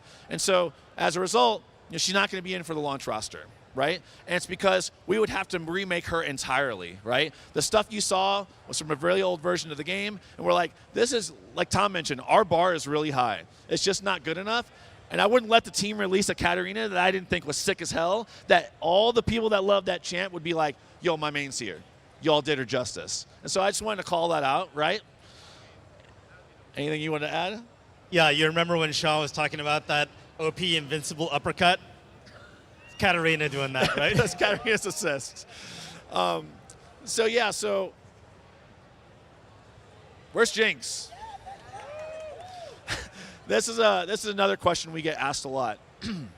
So for folks that got a chance to play our Evo build or even watch a little bit of it, or saw the video where Tom and I talked with Sejam, we actually talked a little bit about Ahri, right? And just as a reminder, Ahri was a champion that folks love how she looks. They think her magic and just her agility is really sick, but they thought she was really hard to play. She had an ammo mechanic, and you had to go back and manually recharge the ammo, and it just wasn't vibing with a lot of folks. Don't get me wrong, ammo mechanics are pretty sick, but it wasn't connected to the amount of people that expected a certain level of fun right away for that champ. So what we did was we took that feedback, we went back, and we actually made her a lot easier to use, but we still wanted to keep that upper end juice. Well, that's why we haven't been showing Jinx as well. It was the same thing. Internally, she had a lot of awesome stuff. She looks awesome. I mean, look at this. Like, team's crushing it, right? But she wasn't hitting as hard as we wanted, and more specifically, as hard as all the soon-to-be Jinx mains, would expect, right? I see you, right? And so, again, like with anything, our bar's high. We had to take her back. We had to fix some stuff and make it way, way better. And so she's in the game, but you're not going to see her for a little bit, right? And that's because I'm just asking, let us cook, right? But hopefully when you do see her, you'll be like, it was worth the wait. And so I did want to call that out. So stay tuned for more on Jinx at some time in the future. Oh, netcode. We're talking about netcode? Okay, so first, I'm not qualified to talk about netcode. Point of confusion, like, Tony is responsible for GGPO. That is his brainchild. I was helping, but it's really him, so I'm here sort of at the high level. And we'll do a deep dive on netcode later. Wait, real quick. Y'all, I want you to really understand. Can you imagine being like, yo, fighting games should be way better to play online? And just being like, I have to make this myself, GGPO, and trying to push it and being like, we're going to make it as good as possible. Yo, can we get a round of applause for Tony Cannon? I mean, just think about that. Yo, I'm going to do this myself, right? And, you all are going to benefit from Tony and Tom's efforts here. And I can't wait. Yep, absolutely. Thank you for that, Shaun. I'll give you some high-level points here. First, 2 questions we get is, how does it work, right? Because in our first announcement video, we said, hey, we have server-based rollback, right? And it's really simple. Fighting games are peer-to-peer, right? And when you think about a peer-to-peer connection, the quality of the gameplay is the lowest common denominator. If your connection is awesome and your opponent's maybe on Wi-Fi, maybe not so stable, your game suffers, okay? When you expand that out to 4 players and you need all 4 players to have a great connection, it's just not going to work, right? And so that's why we've moved to a server-based solution where everyone connects to the server, and the quality of your gameplay is correlated to your connection to the server. If someone has a bad connection, their gameplay suffers, yours doesn't, right? Now, so that's why we're doing server-based rollback. Now, when we do that, it gives us a lot of side benefits because we know more about the connection quality and who's doing what. For instance, we can do anti-cheat, right? We can do disconnect detection. If someone disconnects, we know for sure who did it, and we can penalize them, right? So those are some side benefits that everyone's going to realize the benefits of. And also, our rollback server-based netcode is sort of the centerpiece of a suite of networking technologies, some that we're borrowing from Riot, to make the highest quality connection possible for like everyone around the world. Like there's a technology called Riot Direct, where Riot actually has sort of like our custom sort of internet where we're fast routing game packets to different servers around the world, right? And so we're excited to talk a lot more about this later, but I wanted to give you sort of the highlights. And look, we know the fighting games are played mostly online today. That's just reality. And we want you to have the best possible experience when you're playing from as many places as possible. That's our goal, and we're excited to tell you more about it later. Oh, game modes. You want to talk about this, or you want me to hit it? Go for it. Okay, game modes. Yeah, we get a lot of questions around like, are you gonna have a single player mode? Are you gonna have an arcade mode? Are you gonna have survival mode? There's a lot of appetite for like new game modes, and like we get it. I'm gonna be honest, we're starting from ground zero trying to build a video game here, and right now we're focused on like the 10,000 hour experience, the playing with your friends, if it's casually competitive, whatever, but that core gameplay. And we are excited to get to game modes, and we will launch with at least one game mode, but it's not gonna be like, it's something that we're gonna invest in over time, and it's gonna be maybe a little bit lean at launch, but launch is just the beginning for us. Yeah, exactly that. You know, again, it's just like the iterative process. We're going to launch with something a little bit lean. We're going to hear what you all think, and we're going to build it in a way that we can make it freaking awesome over time, you know, with your feedback. So be on the lookout for that too. Yeah, we think it's really important to have a way to play this game, especially with a friend, that's not sweaty, right? Sometimes, even if you're a competitor, you're like, man, I had a rough day, I just want to push some buttons with my buddy, right? And we want you to be able to do that without having to like, you know, hold someone's mix-ups 24/7. Exactly. Oh. Oh yeah, here's the esports. Great, but we got to it. We're there. All right. Yo, shouts to the folks pictured. I don't know what this slide is for, but it's a pretty sick picture. Oh. Yeah. Yo, sign up to the Alpha Lab. Get in there if you haven't. Get your guaranteed slot if you're in the right regions, you know. Please sign up. But yeah, I just want to say, see what the next one is? Thank you all. Really appreciate y'all. You know, thanks for showing up so big for us. A lot of y'all running through our line a million times. Shouts to everybody tuning in. Can't wait to see what y'all cook up in Alpha Lab. I'm so excited. Yeah, in many ways, like this right here is the end of this part of the journey, right? Before we were in the lab cooking, right, heads down, and then we started to bring this game out. That was going to Evo, like going to Evo Japan, showing up a combo breaker where y'all got a taste. And this Evo is sort of the end of that chapter, and we're starting a new one where we get to share the game with so many more people, and now we're talking about the online experience, right? So things are gonna start to feel different. We're gonna start to talk to you in a different way. But it's been a great ride so far, and I'm super excited for the next journey. Hell yeah, thank you all so much. Let's do this. Let's do this together, right? Yeah. Let's go. Seriously, thank you guys so much too, especially me, like being in community. This has been the most exciting game to work on. The fact that you're willing to come out here and to talk about this stuff, everybody's so excited to hear, and everyone is really, really thankful at home, online, and in person. So once again, let's give it up for Tom and Shaun.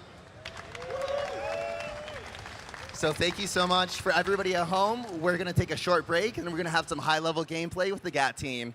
Thanks, everybody. We will catch you after the break. See ya.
Welcome back to the 2XKO booth at EVO 2024. It's day 2, and this is our last segment for the day. We're so thankful that Tom and Shaun were able to walk us through the current state of 2XKO and what's in store for the future. But we have the game analysis team and a guest here today. So, Apology Man is still in pools. Go root for him. He is making a name for himself in Guilty Gear. We love him. But we have a special guest today. This is Deb. Deb is actually on our Insights analysis team, but on the 2XKO team, all of us play test together. Regardless of your role, you can still play test the game, and we have some really good players, even in publishing, who do research. So thank you, Deb, for joining us today. We're going to showcase some 1v2 matches, and the game analysis team is going to do some commentary, teach a little bit more about the game. Jules JP heading out. Enjoy the matches. Thanks, y'all.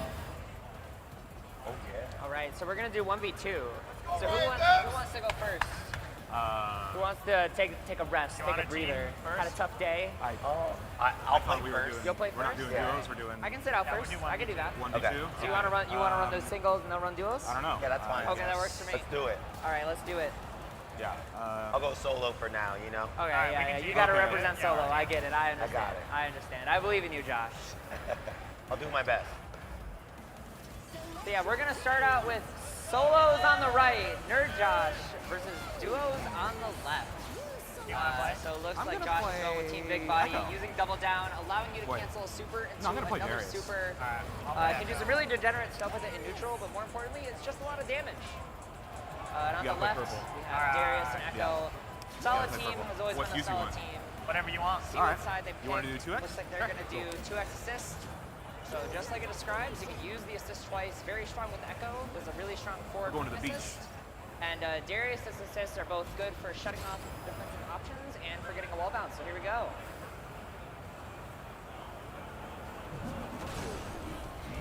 Starting now. So Josh, you gonna cook? You gonna cook? I'm your teammate. I might not be playing, but I'm still your teammate. All right? Dylan does not acknowledge how good he actually is. So, I understand. Listen, Dylan can cook, but you're a chef, all right? Yeah. You be cooking. Sometimes I like to eat my own food a little quick, though.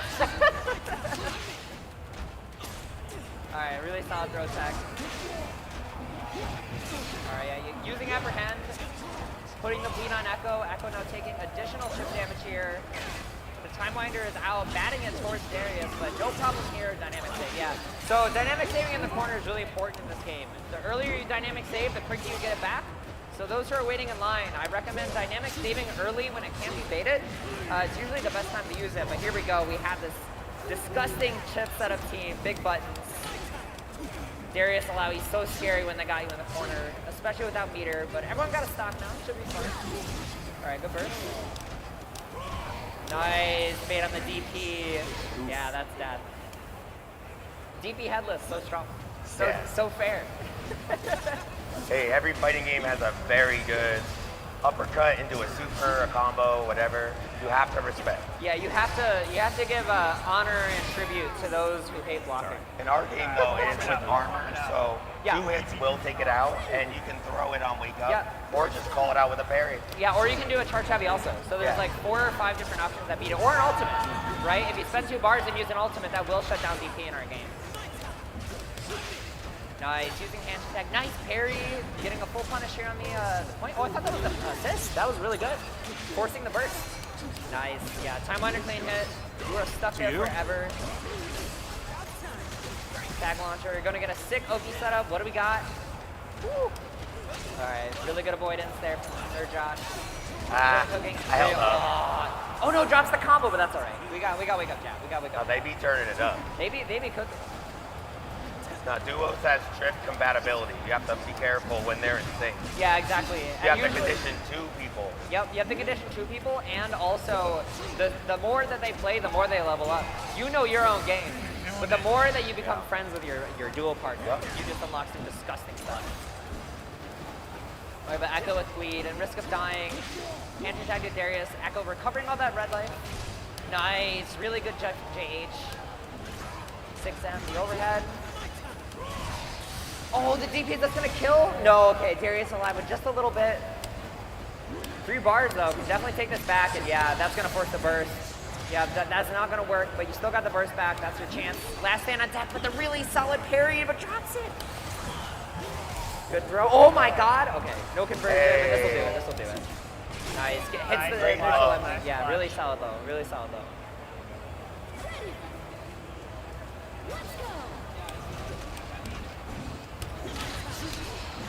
Nice, using that assist pressure. Echo now tagged in. Ooh, gets the happy birthday punish. Nice. Josh tried to save it, but no luck. Are we gonna get a level 2 here? Yes, we are. Yes. This is a dead Alawi. Warming up. The flick? Goodbye.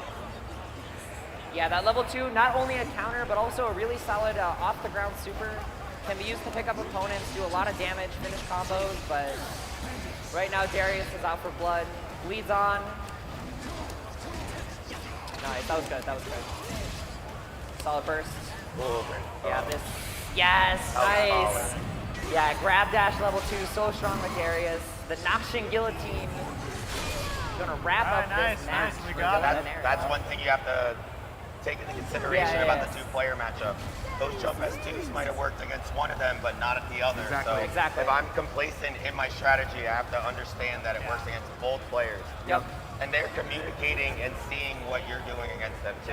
If I'm bad and he's good, you gotta play very differently. Get out of here. You know, that sounds hype. So why don't we duel this time? Okay. Hey, we can. I want to get in there. Are we cycling one game? You wanna, you want to run the first 2? We can. Sure. Okay, all right, they're gonna run it back, and then I'll hop in for the next one. So go ahead, Josh. You're all set. Go Hey, ahead. you get in. I'll talk a bit. Yo, you want to I talk a got bit? it. All right, I got you. Go ahead. So I got a Go little back. pipe at the booth yesterday, so apologies for my voice. You know, Evo is just once a year. You gotta yell for all your favorite players. Go ahead and hit back. Go back? Circle, All right, circle. Yeah, all good. All right, I'm gonna run. Ooh, nice. I think I'm gonna run my disgusting team.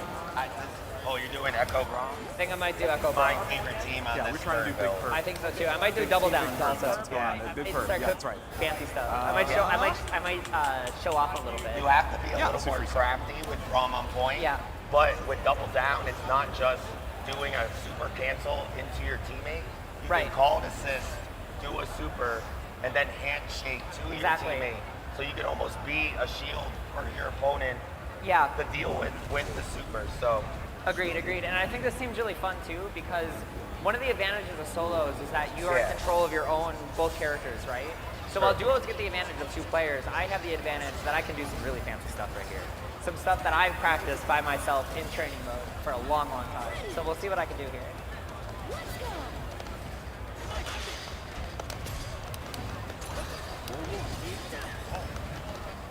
sticking with the Darius Yasuo over here now. Nice bait on the dynamic bait. Wow. You do get a free combo. The next character will come in and have to hold that. Good wall bounce with the unbreakable forward S2. And we're going for a ride right now. Hey. That's cheap. Yeah. Now when Echo rolls, he will cross up, but you can replay from the clone at any time. So as long as the clone does not roll past, you can use that for a mix-up. Good command throw. Oh, no. There we go.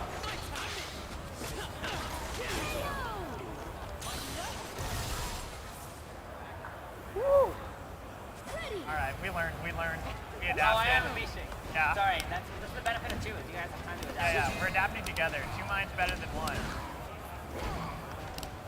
Cool block string there.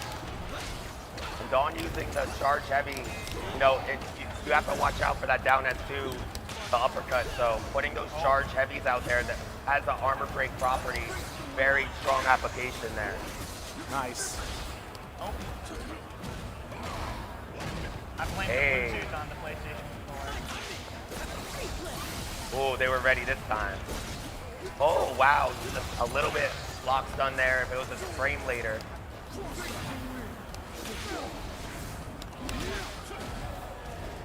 Ooh, I like the weight there. Sometimes you want to do your favorite combo, but you have 2 people on your tail, you gotta slow down a bit, hit 1 normal, assess the situation. Nice throw.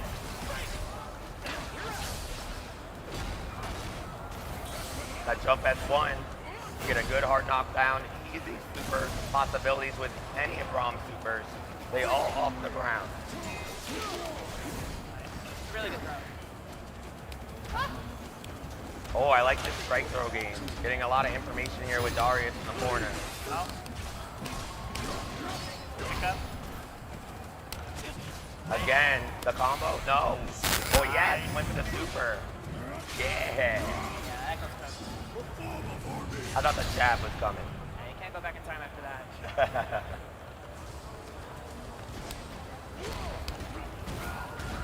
That might be death.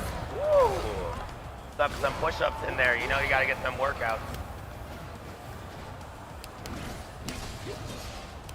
Good link there. You can get the stand medium on the forward S2 if you don't continue doing the special combo. All right, I gotta kill. I gotta spend it, right? I got it. Then we're gonna cash out. Yes, the free Very level nice, 2. very nice. So if you do the down S2, Yeah, we gotta you spend hold it. We up gotta spend it. S1, S2, you will spend all your bar, get that big cash out with Yasuo.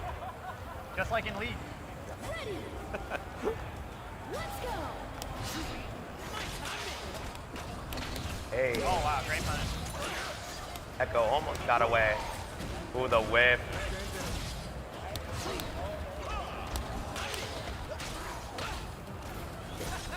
Nice, bro. I was just watching Braum myself. I would have got scooped. Ooh, the turnaround. We're in the corner. Yes. If you land that jump S2 near the corner, you get wall slung. Oh, nice freeze application there.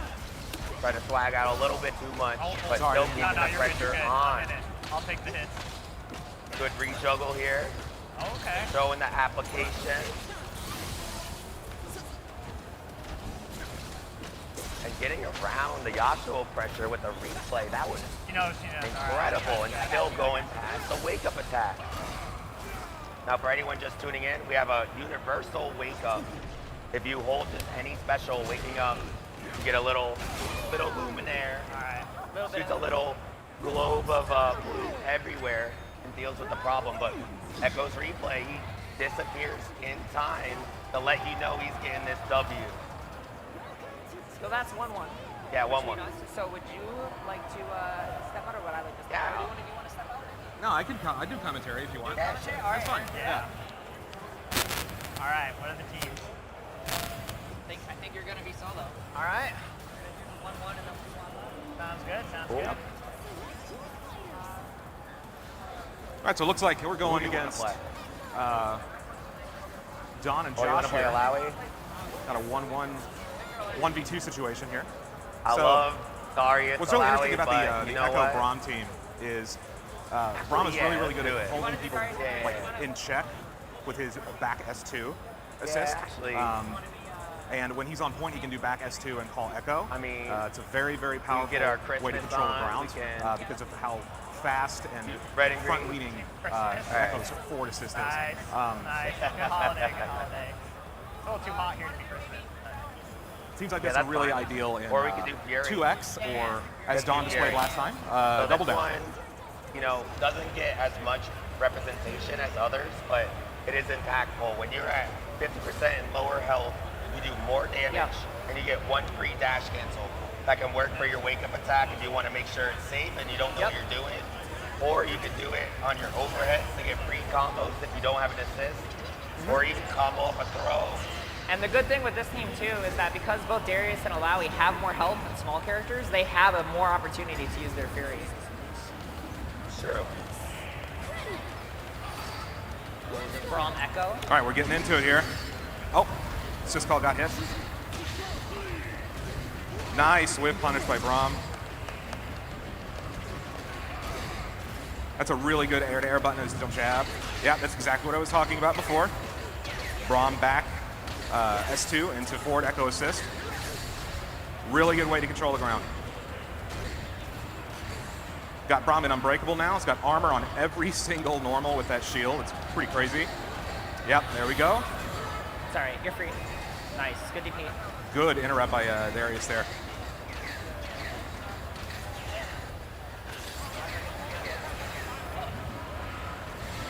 Echo can really give Darius some trouble if he actually gets in, because it's a little, unless that happens.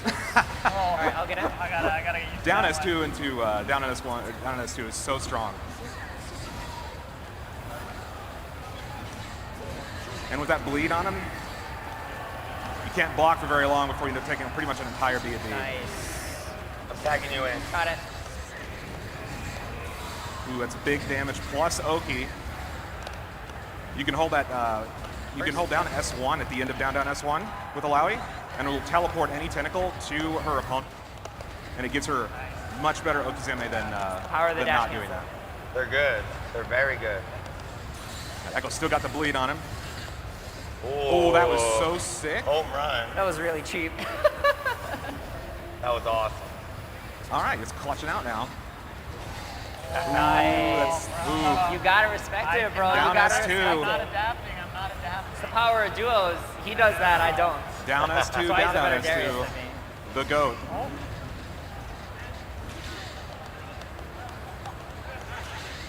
Oh, I thought the trick.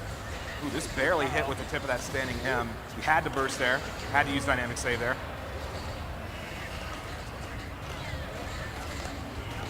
You gonna get it?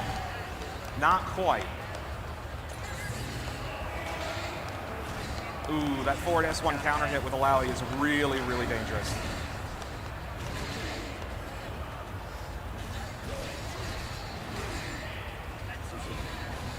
No, drops a combo. Goes for a bleed reset instead. Nice tentacles? No. It wasn't in range. hardworking man now. Brom's got his work cut out for him right now. That was What a an read. excellent bait. That What a is read. such a good read. Yeah, now Darius is trouble in the corner. You got to worry about Brom with that unbreakable and then armor on every hit. Oh, nice. I want Yep. it back. I want it back. Uses I was unbreakable and goes right back into it. There's not much I can do for you here, Josh. To get in. Have some bleed. Ooh, the armor. Didn't capitalize. Standing M. Oh, Oh, I love that unbreakable so- down so in too. cool. That's so cool. It's off the ground property. Back to Really unbreakable. easy combo pickup. I mean, just a cool it is almost basic impossible to combo. out-poke Brom when he has unbreakable on. Because even that was an excellent block. Even when he's minus, he's plus. technically. Nice. That was a really good whip punish. stuff. Is that it? That's it. Oh, damage. Didn't even We'll use make my a pretty good burst. team, Josh. Hey. We'll make a good team. Hey, Team Yo-Yo. That's right, the team yo-yo. Team Yo-Yo. We always bounce back. Yeah. That's because we always bounce back.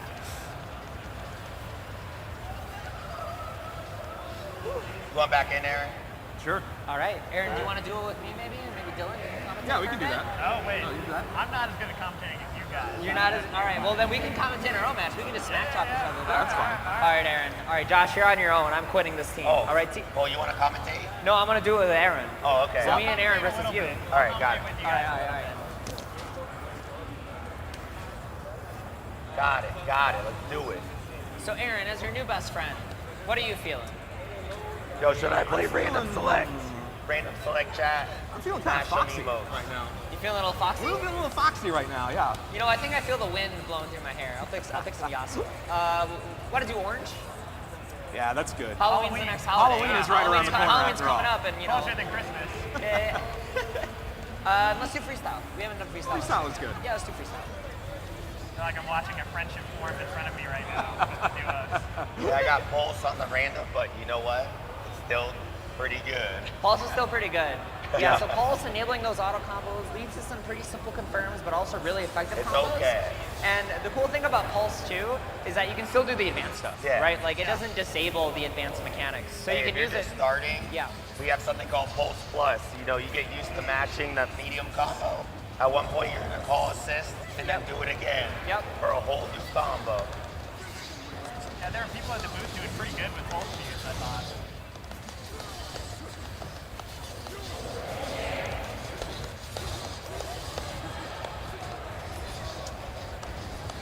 All right, good retreating guard to get out. Barely doesn't get the ATR out. In. Good pressure, good tag. Nice, good throw, good throw. Synergy. Team Halloween doing good here.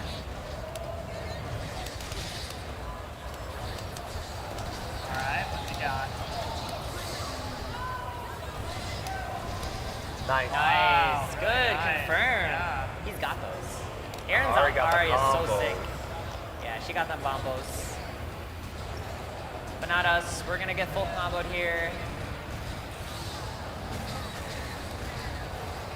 Wow, he super looks so good. Oh, Help! and the command grab. Uh-oh, and the tag. That was like the Almost worst timing, but it yeah, worked out. almost made it. Oh, good whip punish. Oh, I dropped it. All right. Oh, good speed. Good speed. Catching the retreating guard on the back end. You are susceptible to loads if you're trying to retreating guard out. Ooh. I want a dynamic save so bad right now, but I should save it for the next round. Trust. Ooh, Nice. that was cute. Wow, that was cute. good. That was good. I was surprised that comboed I was honestly. too. I was getting you in the run The speed. laser beam. Team Halloween on the board. Woo! That was cheap. Oh, that was good actually really. That was cross really up. cheap. That You was can't. good, You can't yeah. show that stuff, Josh. No, Come on, man. Don't let the people What are you take doing? technology. Sorry. Oh, wow, barely made it out of the sweep range. Oh, good mash. Tentacles look so sick. And her super is going to reposition the tentacle on top of Ari. Oh, good assist, good team. What's the pickup? Small drop. Ooh. All right, that right, should not be a much I dead can do for Ari. you here. Yeah. That's a dead Ari, With yeah. the pulse combo as well, anyone can do it.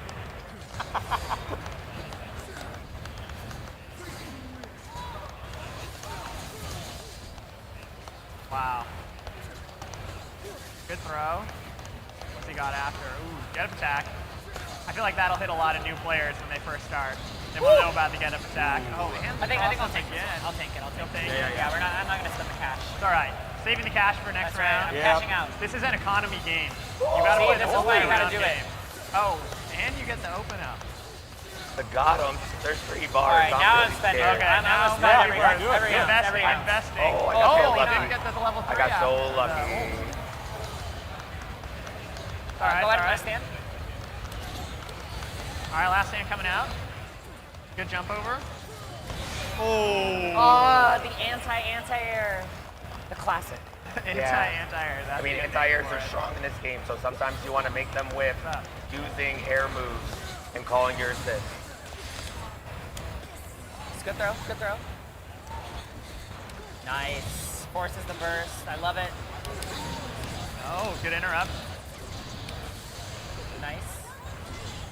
That looks like a little bit of a pulse combo in there. It doesn't happen though. Woo. Oh, good tag. What's he got? You All spend right, it? this time I'll cash out. Yeah, I gotta cash out. This time I'll cash out. I don't know if you're dead actually. There might be a couple pixels, but Yeah, well, don't worry. I mean, it's allowed. She has a lot of health. Almost. Good amount of health left. Oh, nice. the cross up. Yeah, Was the not cross. You ain't ready. expecting You it. ain't ready. Was not ready. Oh, good throw. Oh, great. Wow, that was You're in. Nah, give me I some meant to do help. tag launcher. I meant to do tag launcher. My bad. My bad. She said her job is done. That's right. I'm done for the day. I spent my cash. I'm out. I'm going to bed, everyone. Haven't spent it. Nice. Good stuff. Good stuff. Nice, nice. Team Halloween. It's spooky. very close It's a to spooky it's team. It's a very Halloween scary is team. right around the Chilly corner. in here. There's people dressed up. Yeah. Basically Halloween. Cosplay is just Halloween out of order. You can make any day you want. So to be you Halloween. 3 in now? Yeah, I think I can set this. I can set this one out. I think. You're sitting out? Okay. I'll set it out. Yeah, you can hop in. So Aaron, you want to be solo or what do you want to do? I'll be solo this time. All right. Okay. Sure. That works. Me and Josh on the right side. All right, and I'm sitting out this one. You want to Taking be it point? easy. I'm P4. Oh, okay, cool. Yeah. Oh, you're P4? All right, I'll be point. Yeah. Okay. Hopefully I don't get mixed up. All right, so we got Dylan and Josh on the left and Aaron on the right here. See who they pick. We've seen a bunch of big bodies, seen some Echo, seen some Ari. We've actually seen every character now that I think think so, about it. yeah. So I have free reign to So, pick whoever I want. free reign. Pick Basically. whoever you want. Okay, I'll go back to Echo. What's our color? Default? Braum is cool. I like Braum Braum. is cool. Braum is very cool. But everyone in this build is very strong. You want to do freestyle? You can't go wrong in this build. No, you can't. We'll do freestyle. Every single character in this game is powerful, right? Yes. When we balance these characters, we want to make sure that they're strong. They've all got their sauce. Yeah, definitely. Yeah, they all got sauce. They all know how to got start the neutral. party. I mean, there's counterplay, but Yeah, you know, yeah. you're definitely gonna be able to turn that oven up to 450 right away. Yeah, It's I like mean, an that's the thing about asymmetric this game. It's going to always be, some characters are always going to be better than other ones, but even our bad characters are really, really good. Yeah. Like, we want to make sure that no matter who you play, you have a good time, right? Yep. And trust me when I say that, you know, we play this game basically 8 hours a day, every weekday. And our opinions on who is strong changes so often and so regularly that really anyone could be really strong. They all got sauce. They all got sauce. And not only, right, in the team game too, it's not just about being nice. solos. Team competition matters a lot, right? Like Braum Echo is very consistently shown on stream for a reason. But enough about the meta of this game. Meta means nothing on the battlefield. Yeah, using the Ari to extend. Good anti-air. Anti-air block, that's Tag okay. me in? Yeah. Yeah. Oh, thank you for saving me. Nice. Yeah, S2 charge down on S1. Lots of damage. Safe on block. It's just all good stuff here. All right, solid throw. Oh, Nice. mash. An aggressive mash. I love it. Yeah. Active defense, as they say. Using that freestyle. Nice, yeah. Recognize that he has plus frames. When you block in the air, ooh, blowing right through that armor. Is this death? Are you dead? I'm dead. I think you're ultra dead. Oh, yeah. Yeah, Big Braum. heavy starter. So when Braum is in Unbreakable and he goes down on S2, he actually does more damage than if he didn't. So using that extra damage while in Unbreakable to cash out spend the unbreakable, but kill the character is usually worth it. Oh, Yeah, good nice tag. throw tech. Solid. Yeah, good punish. Tries to jab out. You got to be active occasionally, but sometimes it doesn't work out in your favor. Hard situation. Her jab is just a little bit slower, so Echo getting that quick handshake. Oh, he's very quick with his light. Yeah, Echo a very fast boy. Yeah. Goes for the charge forward, S2. Oh, good pickup. Not biting. Ooh, solid counter hit. Yeah, this is a full conversion. You do not want to get counter hit by forward S1. Very strong move. Ooh, nice jump in. Yeah, force the burst. I agree. Oh, Unfortunately gets clipped by forward S1. That hurts so much. It's going to be really hard to come back from this, but anything's possible, especially with that really good avoidance of the orb. Oh my god. That was genuinely really impressive. Drops it. We'll call it a reset. I'll take it. Yeah, Brahms level 2 is really good, but it's down S1. If you get a two-character pickup, you won't drop the second character. So sometimes you want that big damage pickup. Yeah, exactly. Yeah, Braum built for damage. Designed around it. Yeah, bravely keeping Alawi in. All right, yeah, fast versus slow. Traditionally, this is a tough matchup for big boys, but in our game, you never know. He just needs the one hit. Oh, that was He the almost hit, but had it, drops it. yeah. Oh no, and carries too early. Oh no, but drops the combo! And with the grab too? Oh no, this might be, are we gonna see some set plays?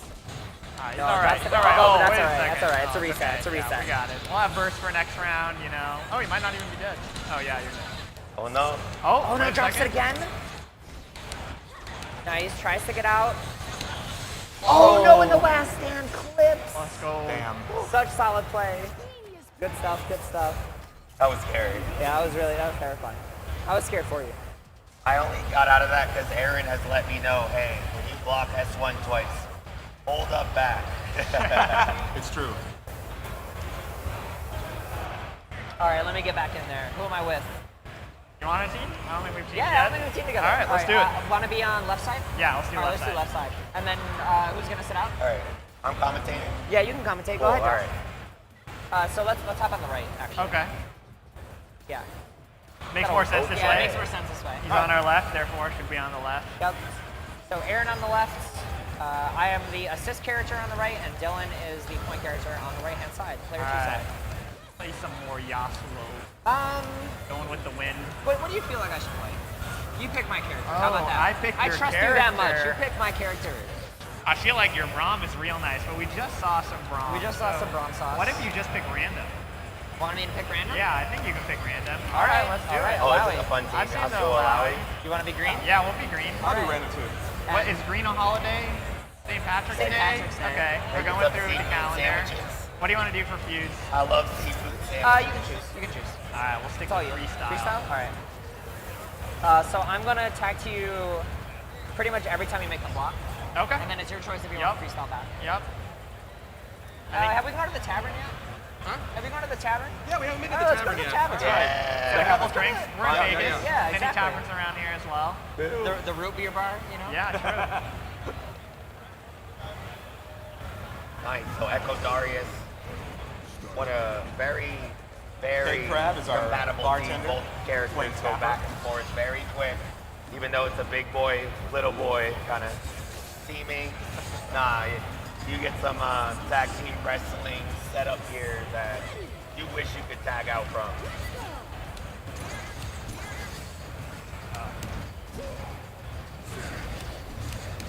Oh, good The match. call out here. All right, I got you. All right. Quick 10-8 save. Alawi trying to wait that good for out, it. but the call out on the whip punish. All right, yeah, I Good got combo it. here. Gonna pick up. Nah, a little late. Gets the overhead into the set. That's really nice. And that's a very easy type of mix-up in our game. Just knowing command normal overhead and calling assist and handshaking. Huge damage. Okay. Am I dead? Did I die You from are that? dead, yeah. See, I wanted to farm retreating guard for push block, but I was really worried because he was doing a lot of assist pressure. Because when you retreating guard in this game, you do get metered, and push block is the best way to defend against those shenanigans. Yeah. So I made it the wrong decision, basically. Especially like characters like Yasuo and Darius, they have big normals, so a lot of people want to do the full combo. They're gonna hit MH. If you get that early push block before the special or the H, you can get a whip punish because of the recovery and how big the normal is. Yep. All right, so now we got meter on deck. So now if Aaron starts doing all that corner pressure, I got push block. And we got burst again. Exactly. Dynamic save. Oh. Hey. Double hit. Trades for days. Oh, he was spinning the wind. Darius played a little roulette last night. He was feeling it.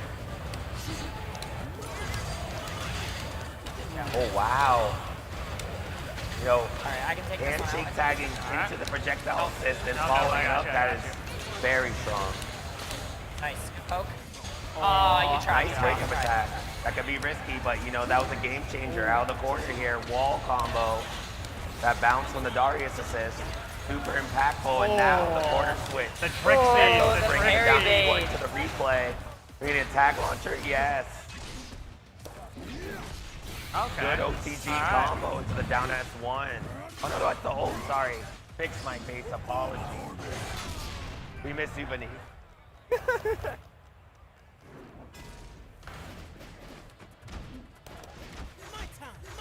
Ooh, the 2x assist, pressure, and follows it up with a run heavy. It does have armor. It is a little negative though, so he does need a little help from his friends when using a move like that.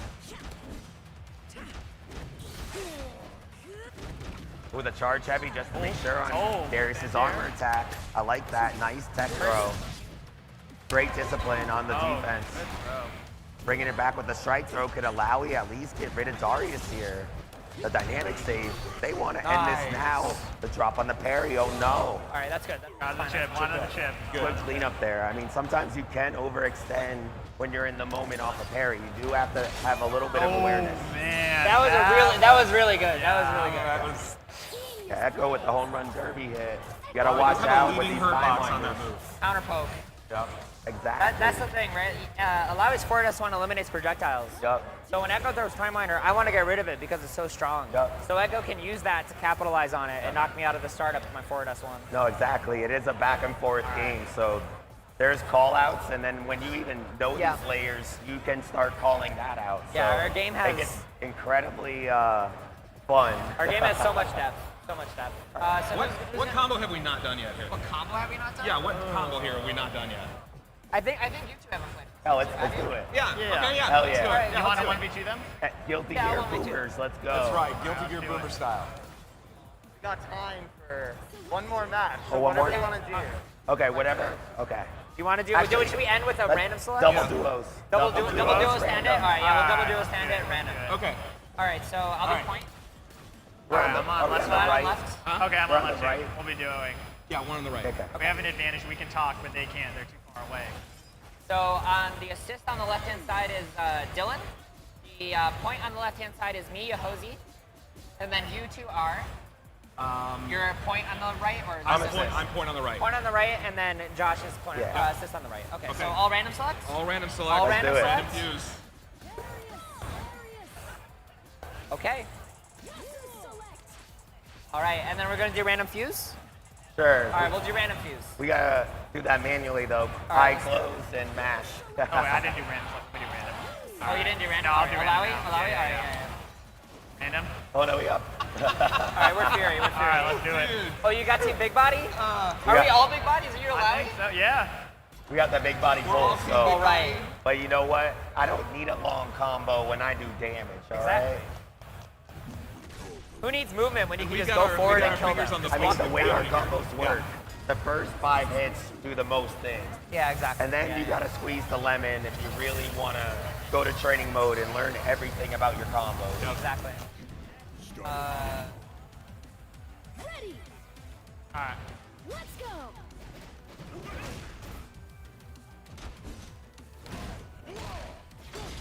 No unbreakable. No unbreakable. Oh.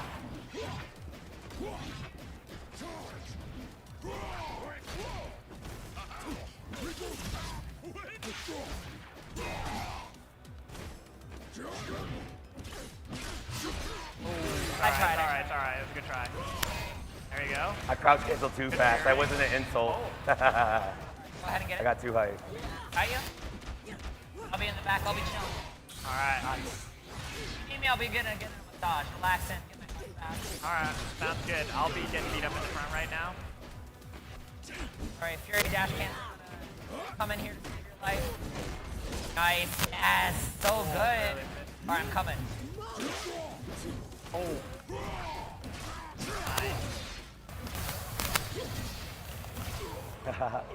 I thought you were gonna S2. No, I got fancy stuff. Nice. All right, no, I'm pulling you out of the corner. It doesn't matter when you're dead, though. It doesn't matter when you're dead. Facts. Ready. All right, I'll call assist. Let's go.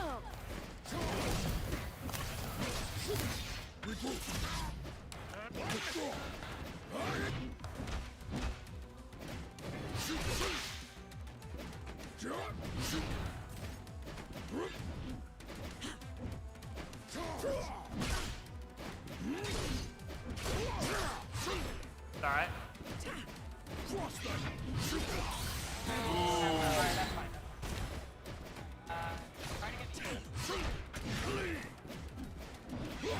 All right.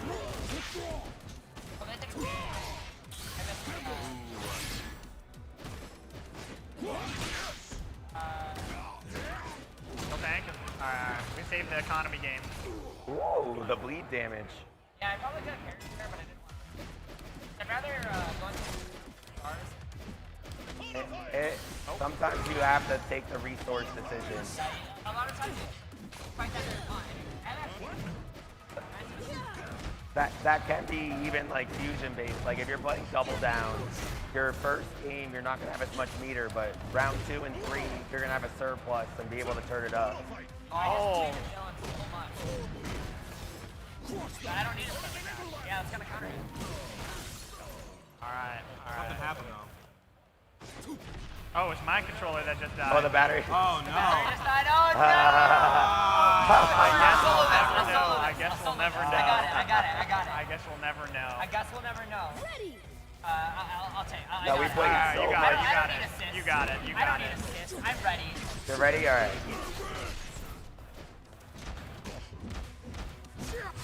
Yeah, it's dead. Hey, I mean, we've been having so much fun. I mean, we didn't charge the dual sense today. It happens. But when you keep saying one more Don't worry game, about it. Don't worry, I you got know, this. you I'll forget got stuff this. like I that. don't need anyone. No. I'm my own woman. Let me get it. I'm good. I got DP. It's already almost even right now. Oh, good throw. Ooh. Okay. I wish I could burst I know, for you, but it's a little tough. Am I dead? Yeah, That was so fast. Fuse. Wait, I'm dead? The power of Fuse. All right. Now Maui GG. just gets to come in. Yeah, you guys want to and show off get any a cool winner combo? in. Any Yes, cool combos? that could have been your Silent first ones, combo right? too if you're watching. Yeah. So, you know, get that full Darius on your that game full one there. when you get in that alpha. Let's Combo go. did that much damage? That was a pulse combo? Yes. Pulse combo is actually strong. Indeed. All right, You well, get that know what? ult, it's gonna hurt. All is fair and more, right? Make sure your pad's charged. GG. Dylan, I can't believe your controller died, Randy. I guess we'll never know what would have happened at the end there. You never know what's going to never happen know. live on stage. I tried to carry, but you know, I need a teammate. You need a teammate, that's right. You left me when I needed you most. I'm sorry. I really tried my best. Well, it's all right, y'all. You put up a great show. That is going to be it for 2XKO at Evo today. Tune in tomorrow at 1 p.m. Pacific Standard Time. We have a whole bunch of awesome programming for you. Also, Shaun and Tom mentioned about Echo and his design. We have a full panel talking with Alex and the designer Phil, who worked on Echo. So please make sure to tune in tomorrow. Keep your eyes on X or Twitter on the Play 2XKO channel. We're going to post the schedule there tomorrow morning. Over and out, Jules JP.